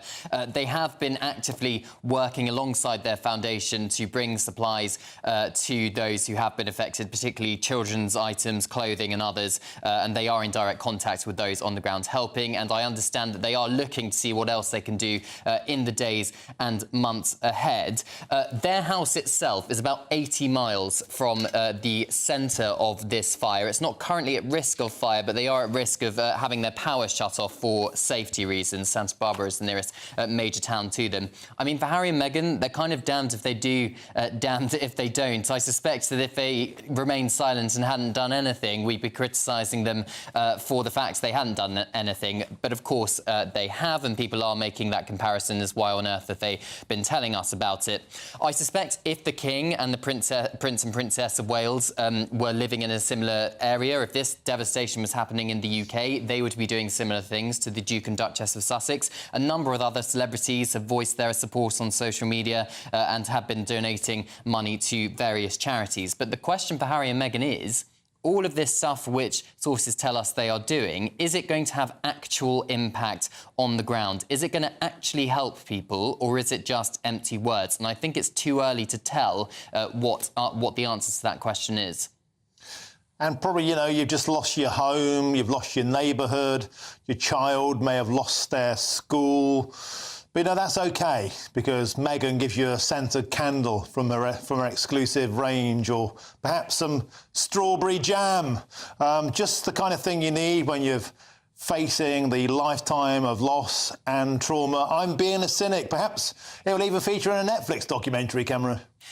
Well, perhaps she does have a Netflix documentary coming out next week, Martin, all about cooking. I'm sure some of her friends and those close to her who have been taken to her house will be being given some of that cooking. I suspect, to be honest, if anybody was in a similar situation and they had a big house and their friends had lost their homes because of a fire, they would probably open the doors to their homes as well. But, of course, a number of people are criticising them online for what they would see as a PR stunt. Others, I think, are praising them online for the help and philanthropy they are giving. Cameron Walker, perhaps you're right, and perhaps I'm being a grizzled cynic. Good luck to you. You're absolutely right. Now, the Queen Mum went down as a legend when she helped in the Blitz and the aftermath. Thank you very much, Cameron Walker, for joining us on the show. Always an absolute pleasure to have your company. Thank you. Am I being cynical, though? Because the first thing I think a lot of people out there thought was, you know, come on, Meghan, there's nothing to do with you. Sit this one out, darling. Anyway, moving on. Reform UK is holding its sold-out South East conference today and will be joined by the leader, Nigel Farage, in about 20 minutes' time from Sandown Racecourse, because he's the outsider who's suddenly neck and neck with Sir Keir Starmer. They're on 25 points, but other news in today, there could be as many as 9 million people losing the chance to vote in May elections where Reform are expected to excel. I'm Martin Daubney on GB News, Britain's News Channel, but now here's your weather.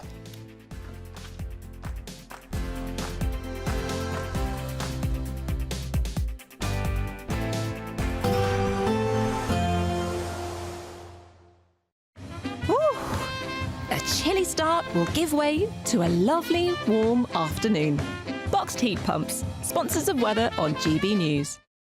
Afternoon, welcome to your latest weather update from the Met Office. Here on GB News, the cold weather continues, but slowly it'll turn a bit milder across the north this weekend. Many places will have a dry weekend as well, but a hard frost to start with tomorrow morning. There'll also be some fog around too. Quite a bit of cloud today over Wales, southwest England, a little bit of light rain and drizzle here and there. That should peter out, but the cloud will help to keep the temperatures up here. Turning cloudier in Northern Ireland too, with some rain and a bit of hill snow edging in. For many though, it's dry and clear. Could be a bit icy as those temperatures tumble widely well below freezing.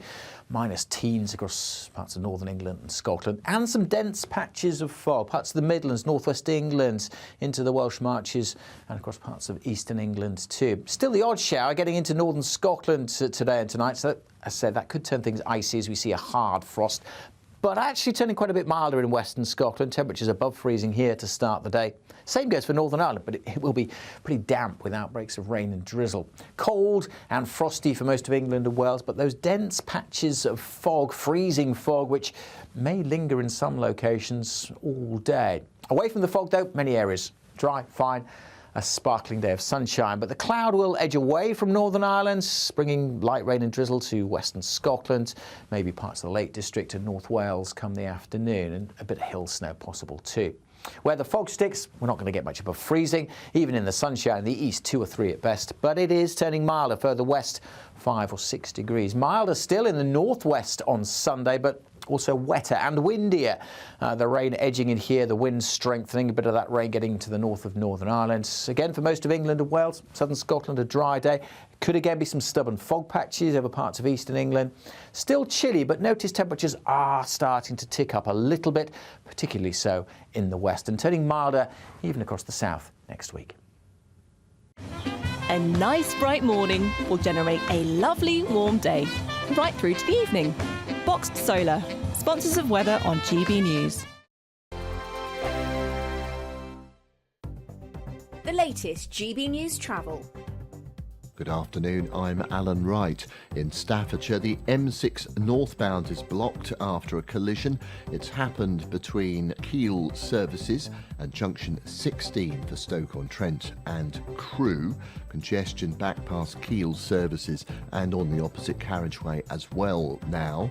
In Cheshire, the M56 westbound is partly blocked after flooding between junction 11 for Preston Brook and junction 12 for Runcorn. In Buckinghamshire, near Gerrards Cross, the A40 Oxford Road, that's still closed westbound after a collision earlier, so the A40 shut from Mumford's Lane in Hedgerley Green along to Potkiln Lane in Gerrards Cross. To do expect delays on surrounding routes. You can stay up to date throughout the day by visiting our website gbnews.com. £50,000 in tax-free cash is like having over £4,000 each month to play with for a whole year. And it could be yours in the biggest Great British giveaway so far. That could be a holiday each month, your mortgage covered, or just the ability to send some of those day-to-day financial stresses packing. For another chance to win, text cash to 63232. One entry costs £2 plus one standard network rate message. Or text bonus to 63232. 5 entries cost £5 plus one standard network rate message. Go to gbnews.com/win. Entries start from just £2. You can call 0903 681 3232. Calls cost £2 plus your network access charge. Or post your name and number to GB10 PO Box 8690 Derby DE1 9TT. UK only. Entrance must be 18 or over. Lines close at 6 p.m. on the 31st of January. Please check the closing time if listening or watching on demand. Good luck. It's Patrick Christie's Tonight, and here we do things differently. It's explaining the absolute madness of this, doesn't it? It's explosive. I mean, this is very good. It's lively. 850. Your government sat there, Sean, and it did nothing. It's controversial. And the Middle East has been in turmoil since before I was born. It's everything you need to kickstart your evening. Everyone's had their Weetabix tonight. I love to see it. That's Patrick Christie's Tonight, weeknights from 9 p.m. Only on GB News, the People's Channel, Britain's news channel. Hi there, I'm Michelle Dewberry, and I'm going to take a second to tell you all about my show, Dubes & Co. We start off with the issues of the day. We then bring in both sides of the argument. We get rid of the disrespect. And then you throw me into the mix. And trust me, I'll tell it exactly how it is. And then, of course, the magic ingredient, you at home. We mix it all together, and what have we got? In my opinion, the best debate show in town. Monday to Friday, 6 till 7 on GB News, Britain's news channel.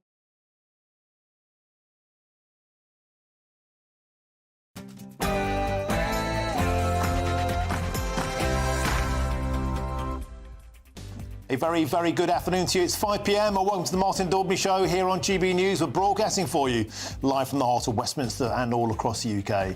On today's show, with the Labour Party in turmoil over the rape gang scandal, a new survey today has shown that 76% of the British public demand the inquiry that Labour MPs refused. At the end of a week when rape gang survivors could be silenced no more, I'll be joined by our heroic reporter Charlie Peters, plus I'll be joined by campaigners and survivors groups who are crying, "You ignore us at your peril." And today, Nigel Farage's Reform Party is hosting its sold-out South East Conference. Now, with Reform polling joint first with the Labour Party on 25%. We'll be live from Sandown Racecourse and be joined by the leader, Nigel Farage, who, the outsider, is now neck and neck with Sir Keir Starmer. And an astonishing new Dutch study has caused a global controversy. For the first time, it's mapped out how immigrants from different countries either contribute to the economy or become a huge burden on taxpayers. It's caused an absolute storm, and I'll be exclusively joined by the report's author on GB News. And football fans could be allowed to booze on the terraces if an experiment in women's football plays out. Currently, the sport's strict anti-alcohol rules prohibit a cheeky snifter in the stands. But if fans behave themselves, could the game of two halves become the game of a few pints? That's all coming in your next hour.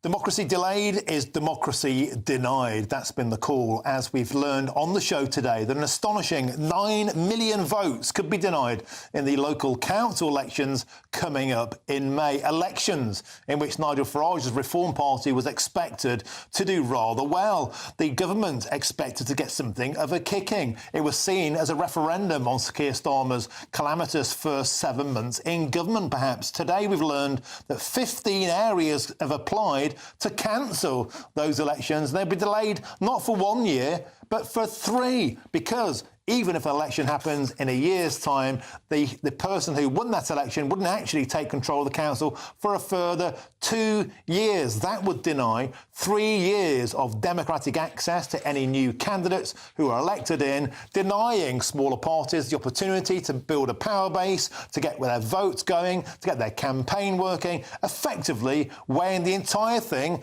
in the way of the establishment. Is this a stitch-up? Is this democracy denied? Well, in about 20 minutes' time, I'll be joined by Nigel Farage, leader of Reform UK, to ask him that precise question. You will not want to miss it. Get in touch, gbnews.com/you'll say. But first is your headlines with Sophia Wensler.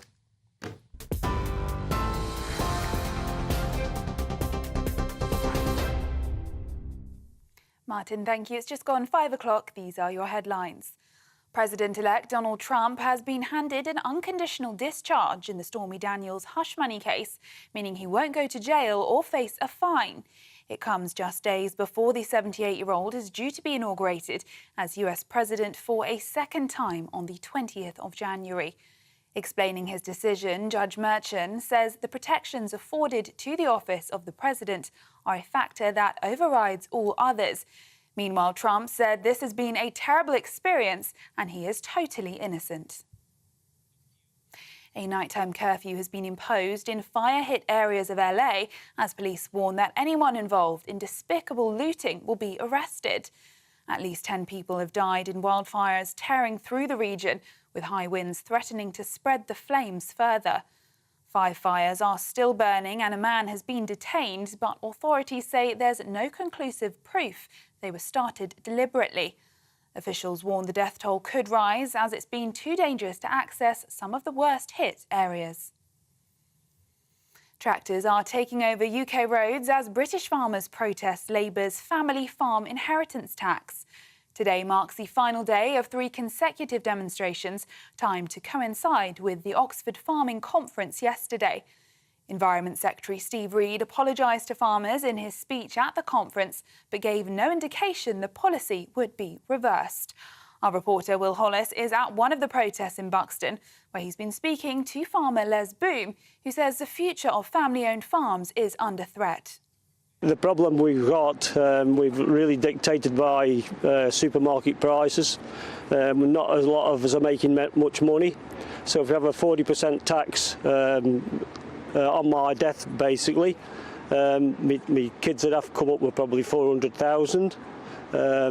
Only way we could do that is sell off ground. And if you sell off your ground, you can't produce as much money off your farm to do that.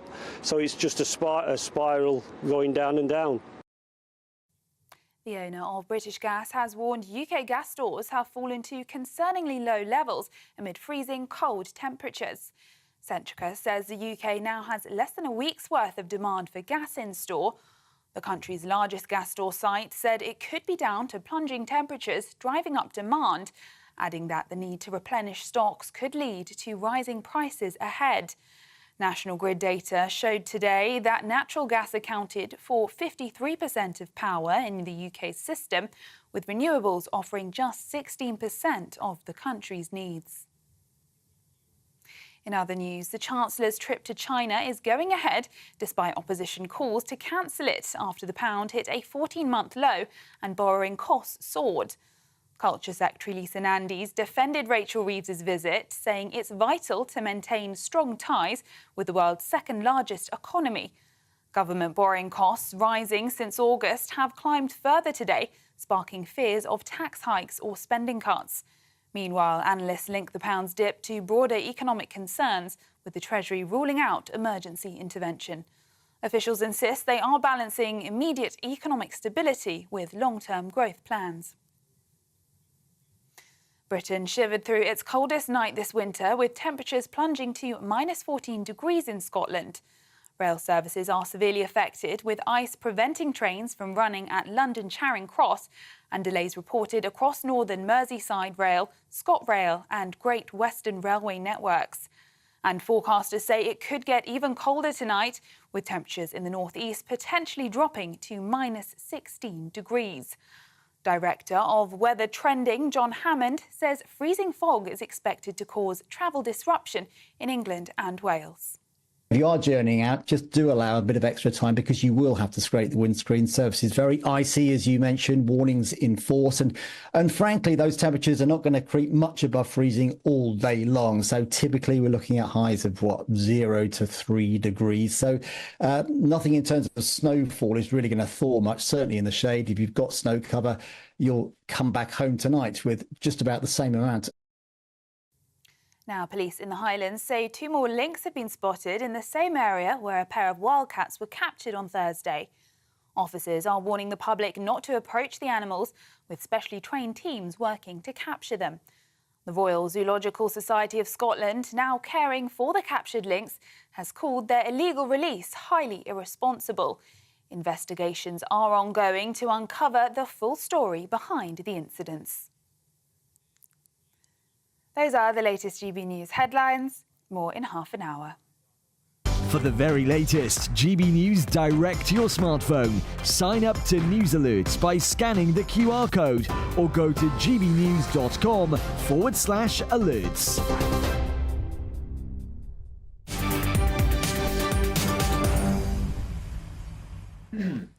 Thank you, Sophia. Now, the story that's gripped literally the world. The latest on the scandal shaming Britain's nation, the grooming gang scandal.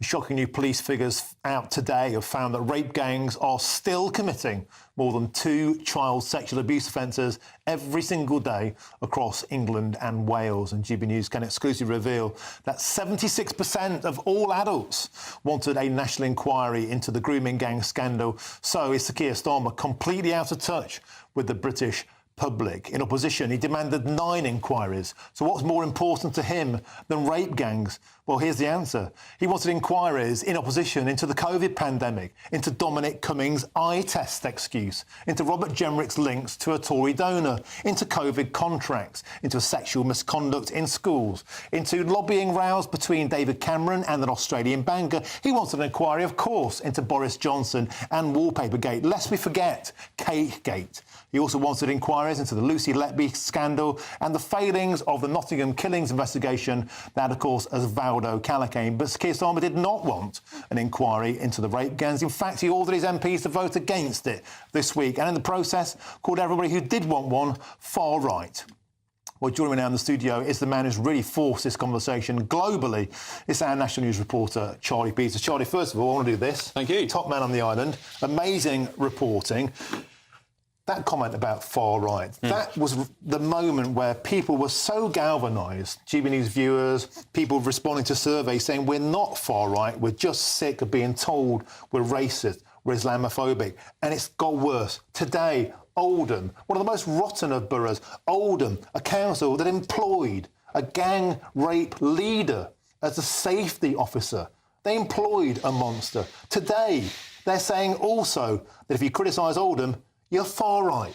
Arooj Shah, she's the council leader in Oldham. She has said in an opinion piece for Labour List, the Labour supporting blog, that Oldham is now the target, she says once again, of online commentators and opportunist politicians, and also the far right. I immediately reached out to Oldham Council, their communications department, getting quite a few emails from us at the moment, and asking for examples of who was in the far right targeting Oldham, which online commentators, which political opportunists, where is this so-called far right?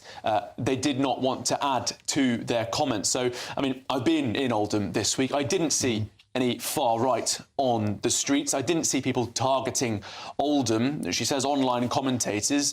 Most of the commentary I've seen on this issue has been people stunned because they're only just learning about how bad this is. And Martin, we'll go back to Monday, as you said, when Sir Keir Starmer, the Prime Minister, made that very troubling intervention for many survivors and campaigners, drawing the link between what he called the poison of the far right and politicians jumping on a bandwagon to care about this issue.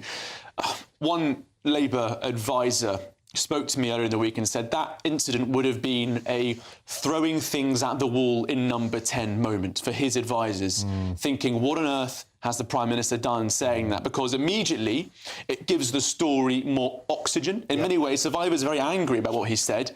But actually, by calling it far right, he's kept the conversation going. He's allowed GB News and other outlets to keep talking about this, to keep speaking to more survivors. And that's very concerning, I think, Martin, actually, because at GB News all week we've been putting survivors and their families in front and centre of this conversation.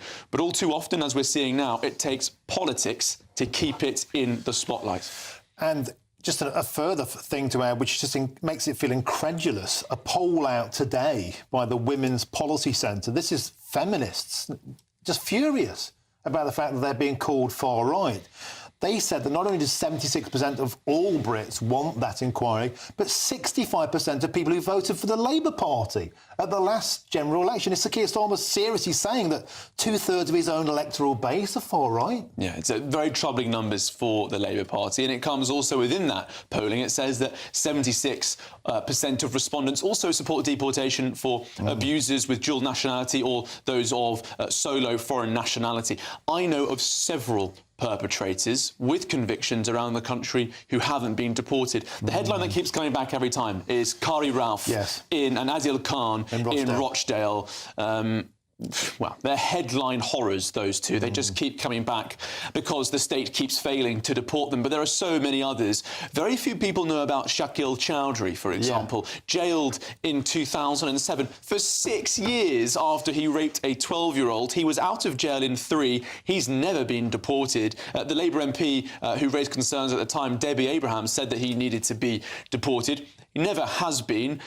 I've tried to track him down recently. My latest understanding is that he's in a bedsit somewhere. But so many of these rapists who were as a part of this appalling abuse were dual nationals or foreign nationals. So few of them being deported. As I said last night with Patrick Christie's, Martin, I think I've been looking through my archives since this story sort of shot back into prominence in the last week. I'm aware of more cases in all the files and the court records that I've been through where rapists have willingly left the country or fled justice than they've been deported. Astonishing. And this week as well, the government refused to release any figures of the deportees. Maybe that's because there aren't any. I think those figures, if they were to be released, would be very difficult. And especially, as I said, looking at my own research, I can't find those details through sort of open source, looking through them. So if the government won't release it, that's very troubling for them not to be able to stand up some stats on this issue. OK, John, it's been an epic week. It's literally captured the world's attention. And I know from speaking to you earlier, and I've been contacted by people who witnessed stuff in the past who until now felt too silenced, too afraid, too ashamed to speak out. I'm featuring another guest on Monday. I'm sure you've been contacted by many more. Charlie Peters, you've shone a light on this. I'm going to shake your hand once again. Thank you. Cheers. Absolute pleasure, my friend. Superb reporting. Now let's move on and continue this conversation now with Billy Howarth. He's the co-founder of Parents Against Grooming UK. Billy, welcome to the show. We were talking there about a certain Kari Abdul Rauf. Of course, you're in Rochdale, right? This is the guy who was jailed for horrendous rape crimes. He was let out. He's still in Rochdale. He can't be deported. He's denounced his Pakistani citizenship. He's saying his human rights will be abused if he's sent back to Pakistan. Do you feel, still talking to survivors and their families, that they still feel that this system is completely on the side of the bad guys? They are in fear every day. They fear going to school with the children. They fear going to the town centre. They fear bumping into these guys, and they should never have to. So yeah, it's always going to be a problem for them seeing them. I've just found out over the last few days that Shabir Ahmed is due for release in 2026, and there's a graph that's been sent to one of the Rochdale girls telling her the area which he needs to not be in, and the area of Rochdale and Oldham which he needs permission to enter. Well, for me, that's an area where she's only safe in, because outside of that area, she has to look at him and she has to risk bumping into this man. It's a prison for her more than a safety net for her. You know, Billy, it's astonishing and it's infuriating to hear things like this. This is precisely the kind of thing that Elon Musk has been tweeting. He cannot comprehend, the world cannot comprehend that rapists are simply released back into the same communities, living alongside the people they raped, literally bumping into them in shops. These people should not be in the country. They should be sent out of the country. And that brings me on to my next question. Do you have any faith that a report, an inquiry coming forward might get the resolution that 77% of people, presumably they're far right today, they want these people sent back to their own country? Well, that's it, you see. The Prime Minister has called me far right because I won't accept the failings which led to my daughter's abuse. I'm far right for that. That's unacceptable. We want to talk about reports. This is the ICSA report. There's nothing Rochdale in here. I've read it back to front. For a decade and a half I've been covering this case. I know for a fact that there's nothing mentioned. But when the do reports come out and they do expose them, Andy Burnham, who was on the show saying people need to be locked up if they're charged, you know, they should be charged if they're found to be doing wrong. Here he is telling us just before Christmas officers won't be punished for groom gang failings. And he doesn't just mean police officers, he means the GMCA officers, the council officers. There seems to be a widespread culture in the Labour Party to ignore the abuse of the UK's children. We must keep pushing and we must stick to it and we must carry on. Billy, could I ask you a question?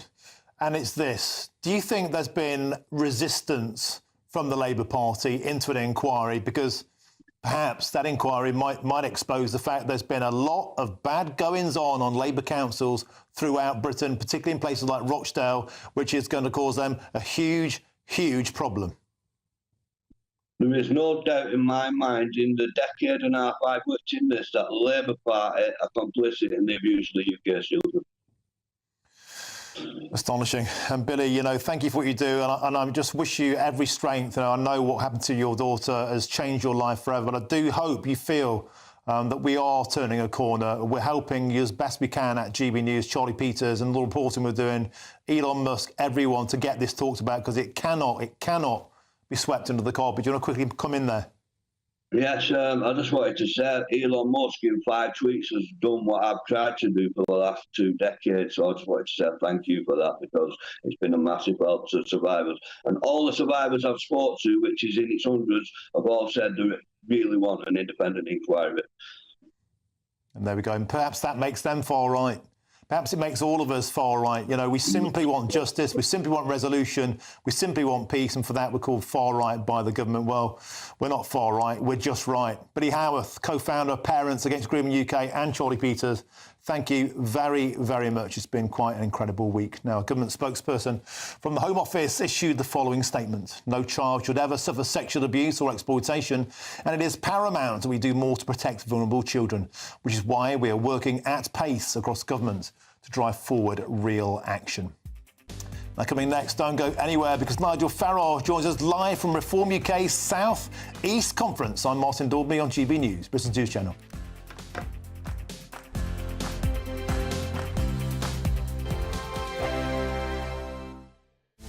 This is Britain's Newsroom, where your voice matters. It's just astonishing. With expert analysis and honest opinion, we don't just keep you informed. We bring you unique perspectives you won't see anywhere else. Can't argue with any of that. When the news happens, it happens here. On Britain's Newsroom, weekdays from 9:30 a.m. Only on GB News. Britain's Newsroom, weekday mornings from 9:30. Mr. Motivator, he joins us now. Mr. Motivator, a very happy new year to you. Thank you so much for joining us on the show. There you are, bright and early. So how are things? How can we all kick ourselves into shape? By the end of January, most people have thrown their New Year's resolution out the window. I think what's important is that we make a change for life and we we set ourselves small goals. And as we achieve those goals, then we reward ourselves. So in other words, you want to run 10K, you don't immediately get up and go run 10K, do you? You run between 2 lampposts and walk between 20. If you're not into running, don't choose running. If you're into dancing, that's great. If you're into any kind of movement, that is the way to keep yourself active, healthy, and also maintain your independence. So, Derek, is the point that you keep it manageable and small enough that it's achievable? Why don't we just find 4 exercises that you do for 1 minute each exercise, and you do that 4 times a day? Achievable, isn't it? That's only 4 minutes of exercise. And I guarantee at the end of the day, you'd have done 12 minutes, which is like your daily dozen. So there's your goal. I wanted to do a daily dozen of exercise lasting a minute each, right? And the first thing you could be doing is getting up from your chair, right? The moment you stand up, you incorporate so many muscles in your legs, right, that you're going to feel good, yes? So, right, go on then. Get up off your chair, Adam. Show me how it's done. Easy, come on. Easy, yeah.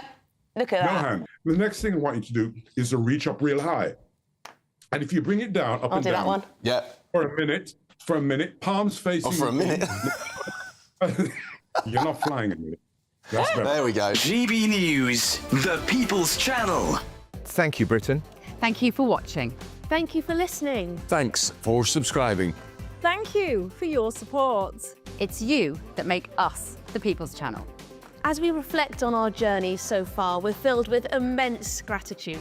You mean the world to us. We couldn't have reached this point without you.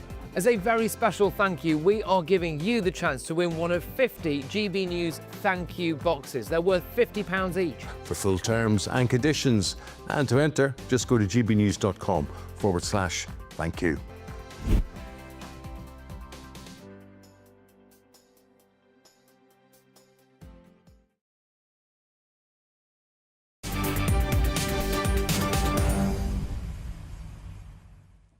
Welcome back. Your time is 5:23 on Friday afternoon with me, Martin Daubney, here on GB News. Now, Reform UK is holding its sold-out South East conference today as the party is polling joint first, neck and neck, with Labour on 25%. And talking about neck and neck, I'm now joined live from Sandown Racecourse in Surrey by GB News political editor Chris Hope, who I believe is with the outside favourite, who now seems to be neck and neck with the Prime Minister. You're joined by Mr Nigel Farage. Chris, over to you. Martin, that's right. With me now is Nigel Farage, of course, the Reform UK leader. We're at a racecourse, Nigel Farage. You're creeping ahead. You're neck and neck. Will you streak ahead? But will you fall at the final hurdle? Well, I don't know. It depends whether it's a flat race or a jump race, doesn't it, Chris? Yeah, we're here at Sandown Park tonight. I've organised a whole series of these meetings to get the party ready for the county council elections on May the 1st. So the group here tonight have come from Kent, Surrey, East and West Sussex. Now, as it turns out, I should have booked a much bigger venue because we were literally sold out of tickets within 48 hours. But we've learned within the last hour that all of the county councils represented here, and I've got a room full of candidates, of agents, of people getting ready, that all of those councils have applied for this year's elections to be cancelled. To be literally to be cancelled, and the government have this devolution plan. They want to get rid of county councils, district councils, put unitaries in, some new obscure idea of mayors for regions or counties, which, by the way, no one's ever asked for or ever voted for. And it looks like over 10 million people who were due to have a vote 4 years on from the last time for their local representatives are going to be denied that. And this is an act of cowardice on behalf of the Conservatives that run all of these councils. They don't want to face reform on May the 1st. They know they're going to lose their jobs, and also lose their money. It's an act of cowardice, it's a denial of democracy, and frankly, it's a disgrace. They've asked permission of the government to delay. The government doesn't have to grant it, does it? They're going to grant 10 or 12 the right to delay. There are 21 counties, so around half will go ahead. And also on mayors, aren't you standing Dame Andrea Jenkins in one of these seats? Surely you support some of this work. Well, we had MEPs that went to Brussels. We didn't believe in being in the European Union. We still fought the seats. And yeah, Andrea will stand. But how it's all going to work, I don't know. Because the mayors will have power over planning and transport. So what does that mean the unitaries are going to do? I mean, the whole thing is a dog's dinner. I would say this to you. The big reorganisations, I mean, here we are in Surrey. Apparently, this big reorganisation won't be ready until 2028. Well, why not go ahead with the elections? Because that's nearly the whole of the term. There is no logical argument for this whatsoever, other than both the government in certain parts of the north and the Conservative Party in most of the south don't want to face reform. That is what is happening. I am very, very angry about this, as should voters be. But there'll be votes next year, won't there? I mean, delaying by a year in an electoral cycle, if they're allowed to vote next year in those seats you mentioned, what's wrong with that? Well, it may be 2028. So you could find a Conservative county councillor elected in 2021 when the Tory party was riding high, holding that seat for 7 years, which is no longer representative of the way politics is. No, it's outrageous. What's going on in your party? Howard Cox says he was forced out because he had some support for Tommy Robinson. Are you purging supporters of him? No, Howard Cox made a silly comment. The whole country is run by immigrants. Well, that's clearly not true. Yes, he supports Tommy Robinson. Well, look, fine. If people want to like the guy, that's fine. But don't advocate that he should join our party, because let Robinson do what the hell he wants to do. We're a political party, and never the twain shall meet. Is that a deal breaker now? So any members of your party who say, I support Tommy Robinson, will be ejected? Well, no, you can support him. I mean, I don't think he should be in solitary confinement. I think that's wrong. I think he's been dealt with very harshly, but he is a repeated lawbreaker over many, many years. Violence, entering America on a false passport. I mean, it's a list as long as your arm, and that doesn't suit a political party. So people can say, look, we admire what he said about grooming gangs or what else, but please don't tell me he should be part of reform.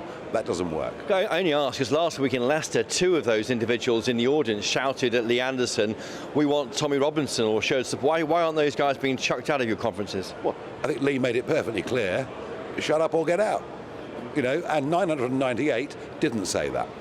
Elon Musk, of course, been a lot of talking about him over the grooming gangs. Reports today that a Home Office anti-extremism group is watching his tweets. What's your reaction to that? I just think we're headed towards a world where the Labour government, I think its instinct is to try and suppress what is going on X. And even if you find some of Musk's comments a bit rich, he's brought free speech back to the internet, and that's why I've always said he's a hero. He's not, is he, to Jess Phillips? I mean, people who are on the wrong end of his tweeting is not a nice place to be, is it? I mean, you can say that from your position of some influence. What about the people who are being attacked by him? Yeah, Jess Phillips, who accuses to his face George Galloway of being a rape apologist. That's okay. But as soon as someone says it to her, it's not okay. The double standards and hypocrisy we've seen from the Labour Party over this whole mass rape scandal has been astonishing. What's the progress on your independent inquiry into the rape gang scandal? Have you raised the money yet? No, I haven't started.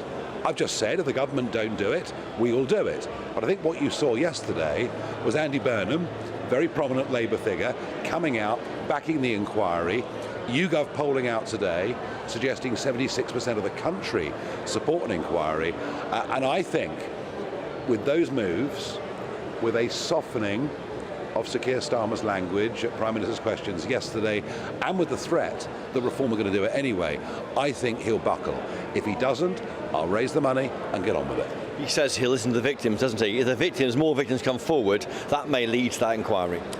The problem with this from day one is the victims weren't listened to, the victims weren't believed, and social services, local police forces.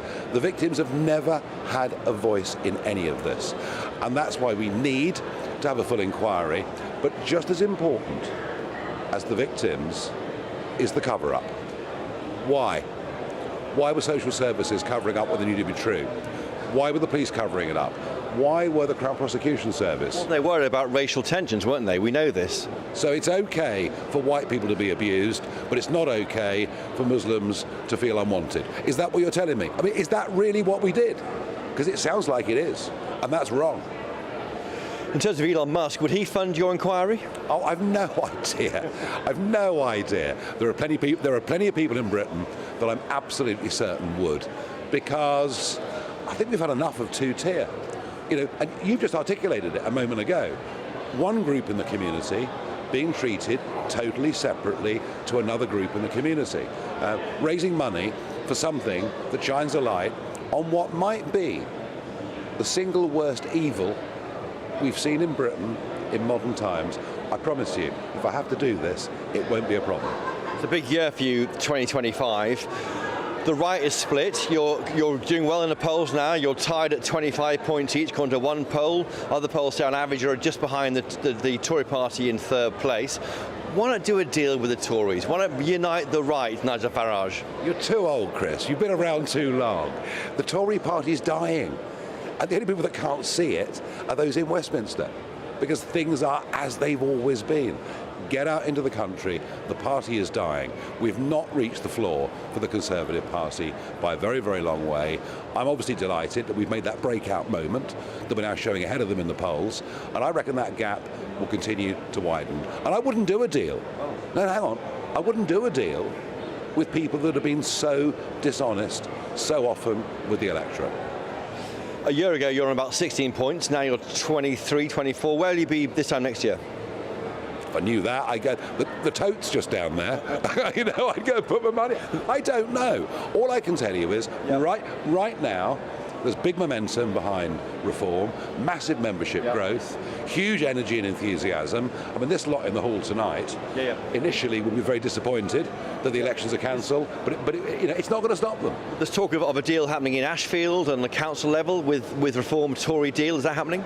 Well, one Reform councillor and one Tory councillor have got together to form a group, and that means the Reform councillor can stay on the audit committee to see where money's being spent. I wouldn't take any wider implication from that whatsoever. I'll ask you about is there a recession coming? Are you worried about the economy, the 1970s spectre hanging over this country at the moment, according to the reporting? I've said from the very start, I didn't think Rachel Reeves was up to the job. I had no idea how bad she'd be. I think between her and Starmer, the air of negativity has been talking us into recession. The economy works on confidence, and these guys don't exude any confidence at all. And you're right, 10-year, 30-year gilts, look where the interest rates are going, sterling's falling. Forget Liz Truss, forget the Truss chaos. This is very, very real. And the one thing I'm certain of is this government, who talk about growth all the time, there won't be any. We are going into recession. Very finally, are you on dry January? I am. What's the date today? The 11th. There you are. Will you last? Yeah, no problem. Well, I would, but the inauguration in America does worry me slightly. Nigel Farage there, Martin. He's off the booze, but he's here talking to 800 or so supporters later on here in Stanton Park. OK, thank you very much. Toast of the town there, Chris Hope. Thank you very much there from Sandown with Nigel Farage. Excellent stuff. Thank you very, very much indeed. Now, I was joined earlier on in the day by the political commentator Matthew Stadlen, and here is what he had to say in response to allegations that the Labour government is denying democracy to millions of Brits in order to avoid losing scores of votes. In fact, we'll return to that after the news, because we do have to go late now to the news, and you've loads coming up, including this astonishing new Dutch study which has mapped how immigrants from different countries either contribute to the economy or actually can become a huge burden to the taxpayers. I'll reveal those countries next. But first, here's your headlines with Sophia Wensler.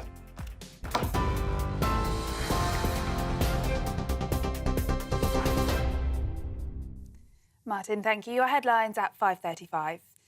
President-elect Donald Trump has been handed an unconditional discharge in the Stormy Daniels hush money case, meaning he won't go to jail or face a fine.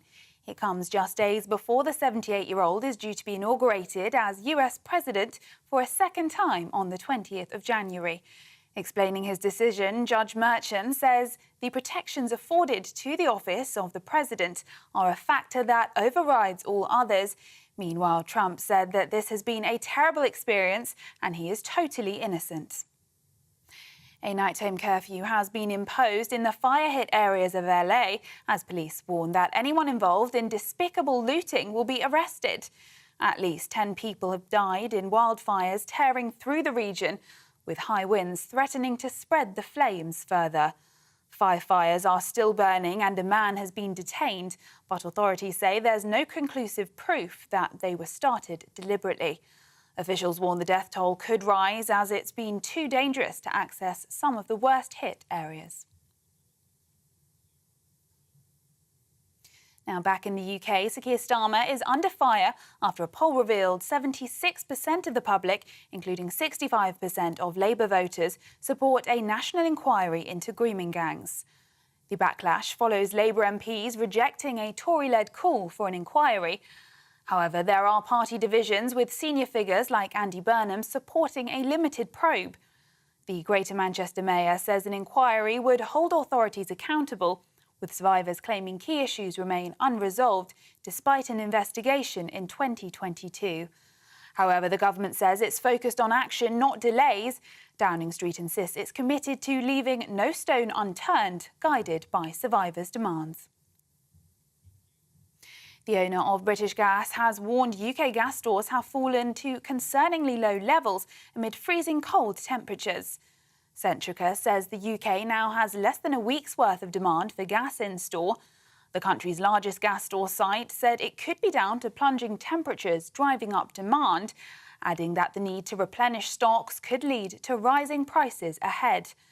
National Grid data today showed that natural gas accounted for 53% of power in the UK system, with renewables offering just 16% of the country's needs.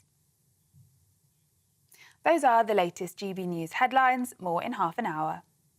For the very latest GB News direct to your smartphone, sign up to News Alerts by scanning the QR code or go to gbnews.com/alerts.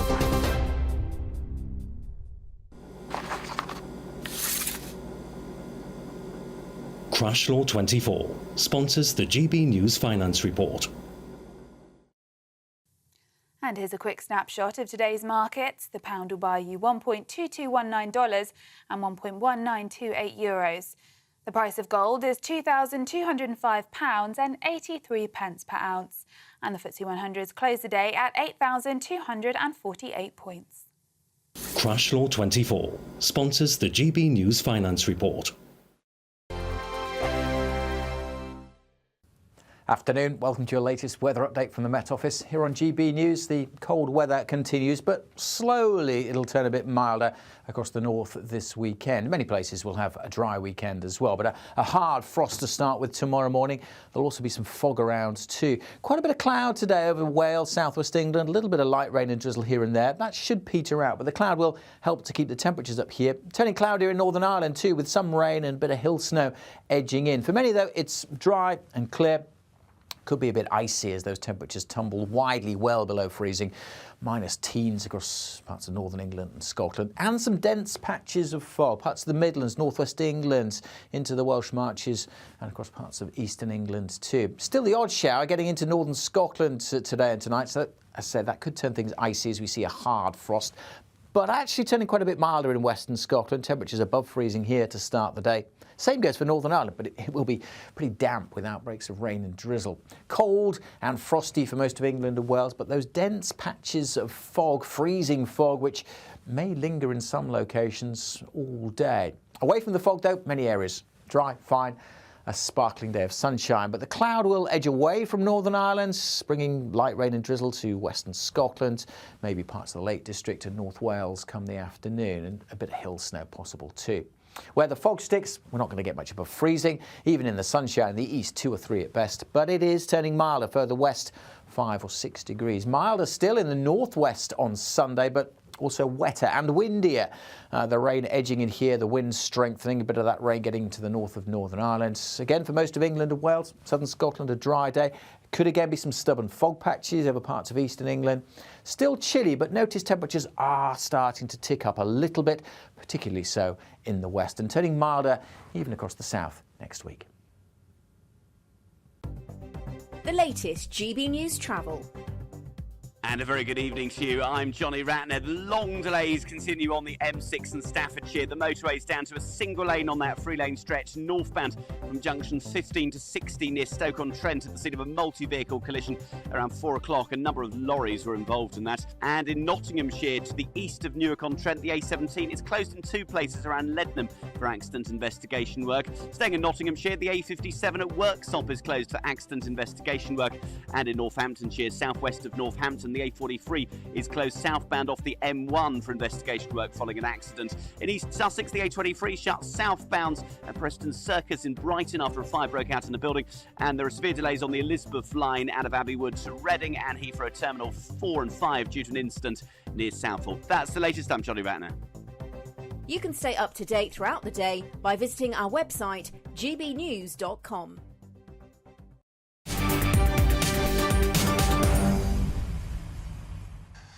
Welcome back. Your time's 5:41 now. Moments ago, Nigel Farage told GB News that the postponement of the elections is an act of cowardice. And earlier, political commentator Matthew Stadlen, he disagreed. Like that, of course it's a bad look. There is an argument, as you suggest, hadn't thought about it myself, that for all of these decisions there should be a local referendum, although presumably that would be expensive and time-consuming and so forth. But I think that the politics in this involves reform, spinning it as an attempt by the Labour government to prevent them gaining a foothold in May. And I hope that that is misplaced. Now, an astonishing new Dutch study has caused a global controversy. For the first time, it's mapped how immigrants from different countries either contribute to the economy or become a huge burden on taxpayers. I can now speak with the Dutch mathematician and the cultural anthropologist and the author of the paper, Dr. Jan van der Beek. Welcome to the show, Dr. van der Beek. It's an astonishing report. Tell us what you found. It's a very controversial report, and it certainly got people talking. Some immigrants are a huge deficit on the Dutch economy. What did you find? Well, first of all, we looked at data from the entire Dutch population, probably interesting for you to know. Every 17 million, all 70 million inhabitants at a time. Main findings, well, when you look at the migration motive, actually only labor migrants are a real net benefit to the country. Usually asylum migrants are always a net cost. Study migrants are, when they come from the European Union or from wealthy countries like the UK or Japan, they are a net benefit. Otherwise, they are very often budget neutral at best. And when you look at areas in the world, mainly immigrants from Africa and the Middle East, especially from those areas with a lot of asylum seekers, are a net cost. You can see on the map those red dots, that's red areas. Many asylum seekers come from those areas. And Dr. van der Beek, just to keep that map on the screen there, the red nations, those are the ones with the biggest net deficit to the Dutch economy. They can be as much as 650,000 euros each. Costs in the economy. Those countries, Sudan, Morocco, Afghanistan, Iraq and Syria. And as you said, the majority coming from those nations, they are asylum seekers, and they tend to be, and we have a second graphic to show you here, they tend to come in with a lower educational status. This isn't racist, it's just true. And we can see that over their lifetimes there, talk us through this chart, their net contribution over their lifetime, it's still, even second generation, their children still maintain that lower level of contribution. Yeah, and what's remarkable in this graph is that what you see here, the blue circles are countries with a small cultural distance to the Netherlands. mainly from Western Europe, English-speaking countries, Eastern Asia. And they are with the same level, and the orange circles are what they call the African Islamic culture cluster.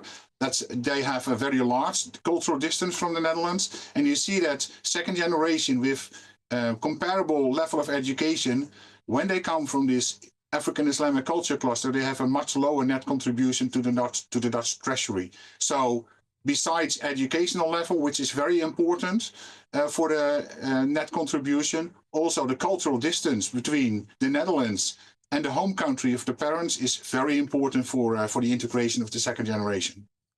And Dr. Van der Beek, another thing that leaps out here is that even if these individuals are working, they tend to work, your report finds, in lower value parts of the economy. And as a consequence, they pay in less. But of course, they still retire, and at which point they become a net drain. So even if these individuals work, they are still a net deficit, a drain on the Dutch economy. That's what your report found. Yeah, well, actually, that applies also to a very large share of the Dutch population of people already living in the Netherlands, because we have this welfare state that's pumping around money, mainly from those with high earnings to those with low earnings. And what this type of immigration, especially low-skilled immigration, does, it is tilting that welfare state because it's adding more low-skilled people than high-skilled people. That's actually the key problem here. Do you think, I know that the Netherlands at the moment is thinking about capping its population, it's thinking about potentially closing its borders. Do you think this kind of information could be the basis of a useful immigration policy? If we can identify nations that are a net deficit, would it make common sense, perhaps, to have less of those people coming into the Netherlands? Absolutely. The key word here is selection. You should really select on things like educational level of immigrants, because that's key for this net contribution to the treasury. Low-skilled people have a tendency to have a low or negative contribution. Even low-skilled immigration, for example, from Central and Eastern Europe, most of the people work, but as we said before, the earnings are quite low, and so they pay lower taxes, while the dependency on benefits and allowances is relatively high, so they can also be a net cost over their life course. So okay, we have to leave it there. We've run out of time. It's an astonishing report, and it really has. I don't know if there's a Dutch phrase for it's put the cat amongst the pigeons, but it certainly has got the world talking. Thank you very, very much for joining us. That was Dr. Jan van der Beek with a quite incredible study. Now, next up, should we bring back boozing on the football terraces? Of course we should. But I'm joined by the football legend Mickey Quinn next with me, Martin Daubney, here on GB News. Join me, Camilla Tominey, for a frank and honest discussion with those in power that cuts through the spin and gets to the heart of the issues shaping our nation. You haven't confirmed that you want to stand as leader, but you haven't ruled it out either. This report basically says that he's not fit to stand trial. Is he indecisive?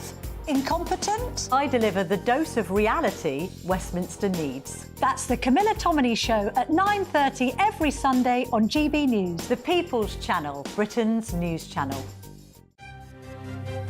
GB News Breakfast, every day from 6 a.m.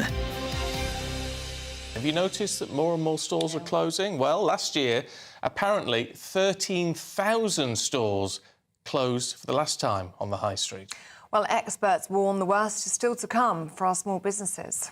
Well, let's talk to retail expert Jeremy Baker. Good morning to you, Jeremy. How bad is it and what can be done? Well, nothing can be done about it. Retail is like that. It's boom and bust operation. So last year, let's say you had a shop and it was booming. This year, the consumer can just change their mind. They don't need to come back to your shop ever again. Well, it is sad, Jeremy, because our high streets are the beating heart of our communities, aren't they? And for many people, I know I can relate to my high street, it is such a depressing sight, walking down there and seeing them all boarded up and closed down. But how often do you walk down that boarded up high street? I think people move on to something else. The online world is very big, and lots of other things are very exciting.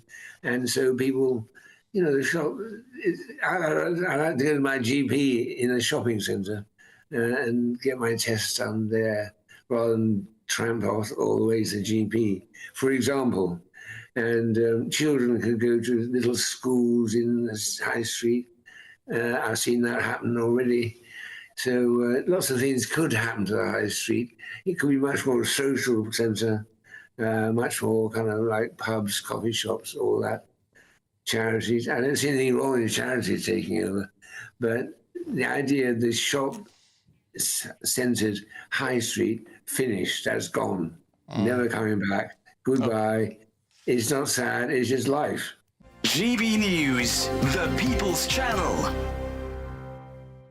Hi there, I'm Michelle Dewberry, and I'm going to take a second to tell you all about my show, Jubes & Co. We start off with the issues of the day. We then bring in both sides of the argument. We get rid of the disrespect. And then you throw me into the mix. And trust me, I'll tell it exactly how it is. And then, of course, the magic ingredient, you at home. We mix it all together, and what have we got? In my opinion, the best debate show in town. Monday to Friday, 6 till 7 on GB News, Britain's news channel.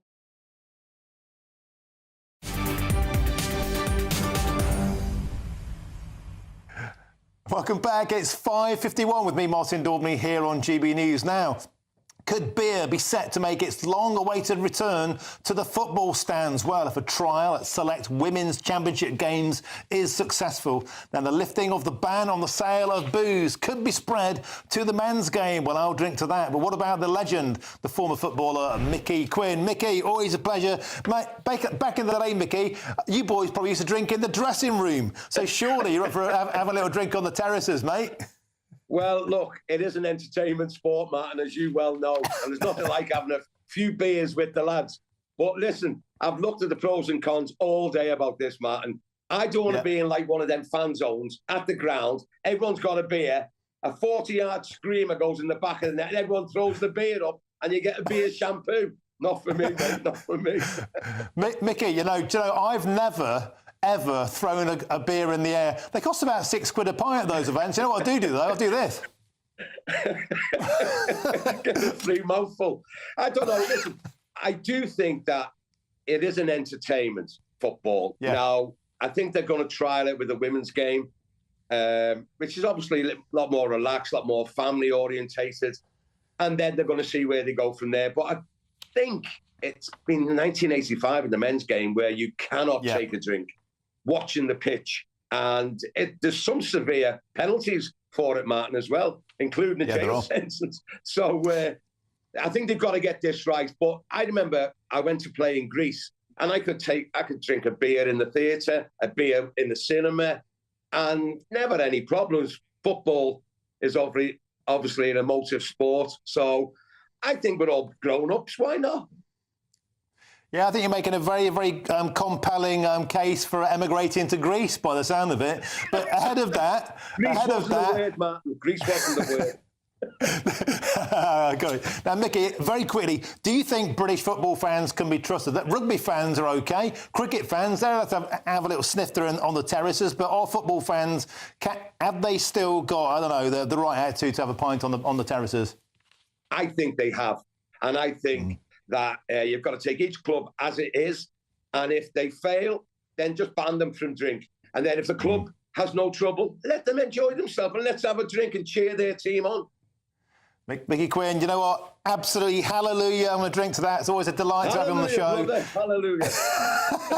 Mickey Quinn has found God at long last. Beautiful, mate. Always a pleasure having you on the show. You take care, my friend. Have a fantastic weekend. Now, that's all from me this week. What a week it's been. I think it's been an incredible week for GB News. I've had some of my highest viewing figures ever on the show, and that's all thanks to you. Thank you so, so much. That's me done, but up next, it's Jubes & Co. Now, have a great weekend, and here's your weather.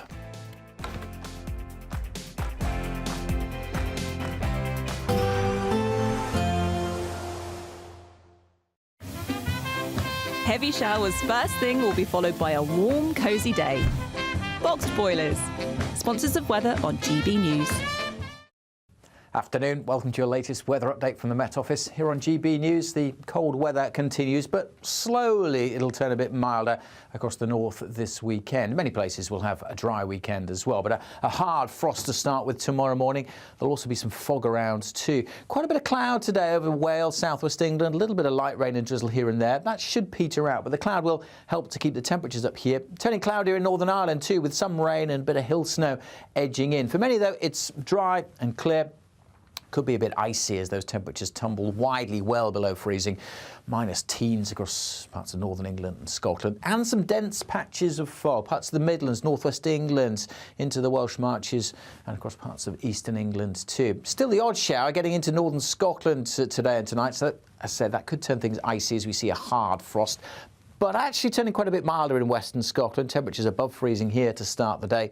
Same goes for Northern Ireland, but it will be pretty damp with outbreaks of rain and drizzle. Cold and frosty for most of England and Wales, but those dense patches of fog, freezing fog, which may linger in some locations all day. Away from the fog, though, many areas dry, fine. A sparkling day of sunshine, but the cloud will edge away from Northern Ireland, bringing light rain and drizzle to western Scotland, maybe parts of the Lake District and North Wales come the afternoon, and a bit of hill snow possible too. Where the fog sticks, we're not going to get much above freezing, even in the sunshine in the east, 2 or 3 at best, but it is turning milder further west, 5 or 6 degrees. Milder still in the northwest on Sunday, but also wetter and windier. The rain edging in here, the wind strengthening, a bit of that rain getting to the north of Northern Ireland. Again, for most of England and Wales, southern Scotland, a dry day. Could again be some stubborn fog patches over parts of eastern England. Still chilly, but notice temperatures are starting to tick up a little bit, particularly so in the west, and turning milder even across the south next week. Expect a warm front, moving from the kitchen right through to the rest of the house. Boxed Boilers, sponsors of weather on GB News. The latest GB News travel. Good evening to you, I'm Johnny Ratner. Big problems in West Yorkshire for the M62. The motorway is blocked eastbound from junction 29 to 30 on the stretch between the M1 at Lofthouse and the Rothwell turnoff. That's the scene of an accident. On the M6 in Staffordshire, everyone's been funneled into the inside lane on that 3-lane stretch of the motorway northbound from junction 15 to 16 past the scene of a multi-vehicle collision near Stoke-on-Trent. Really slow routes through Stoke as you divert as well. In Nottinghamshire, east of Newark-on-Trent, the A17 is closed each way near Leadenham. Investigation work continues following an accident. And in East Sussex, heading into Brighton city centre, the A23 is closed off Preston Circus. A fire broke out of the building nearby. Severe delays on the Elizabeth line on the western stretch out of Abbeywood to Reading and Heathrow due to an incident near Southall. That's the latest. You can stay up to date throughout the day by visiting our website, gbnews.com. Imagine how £50,000 in cash from us could make your new year go with a bang. From treats to holidays to fun times with the family, a totally tax-free £50,000 in cash could make you feel alive in 2025. And just one entry into the Great British Giveaway really could make £50,000 cash all yours. For another chance to win, text cash to 63232. One entry costs £2 plus one standard network rate message. Or text bonus to 63232. 5 entries cost £5 plus one standard network rate message. Go to gbnews.com/win. Entries start from just £2. You can call 0903 681 3232. Calls cost £2 plus your network access charge. Or post your name and number to GB10 PO Box 8690 Derby DE1 9TT. UK only. Entrance must be 18 or over. Lines close at 6 p.m. on the 31st of January. Please check the closing time if listening or watching on demand. Good luck. Mornings don't have to be tiresome, especially if you have the right company. Wake up to news as it happens.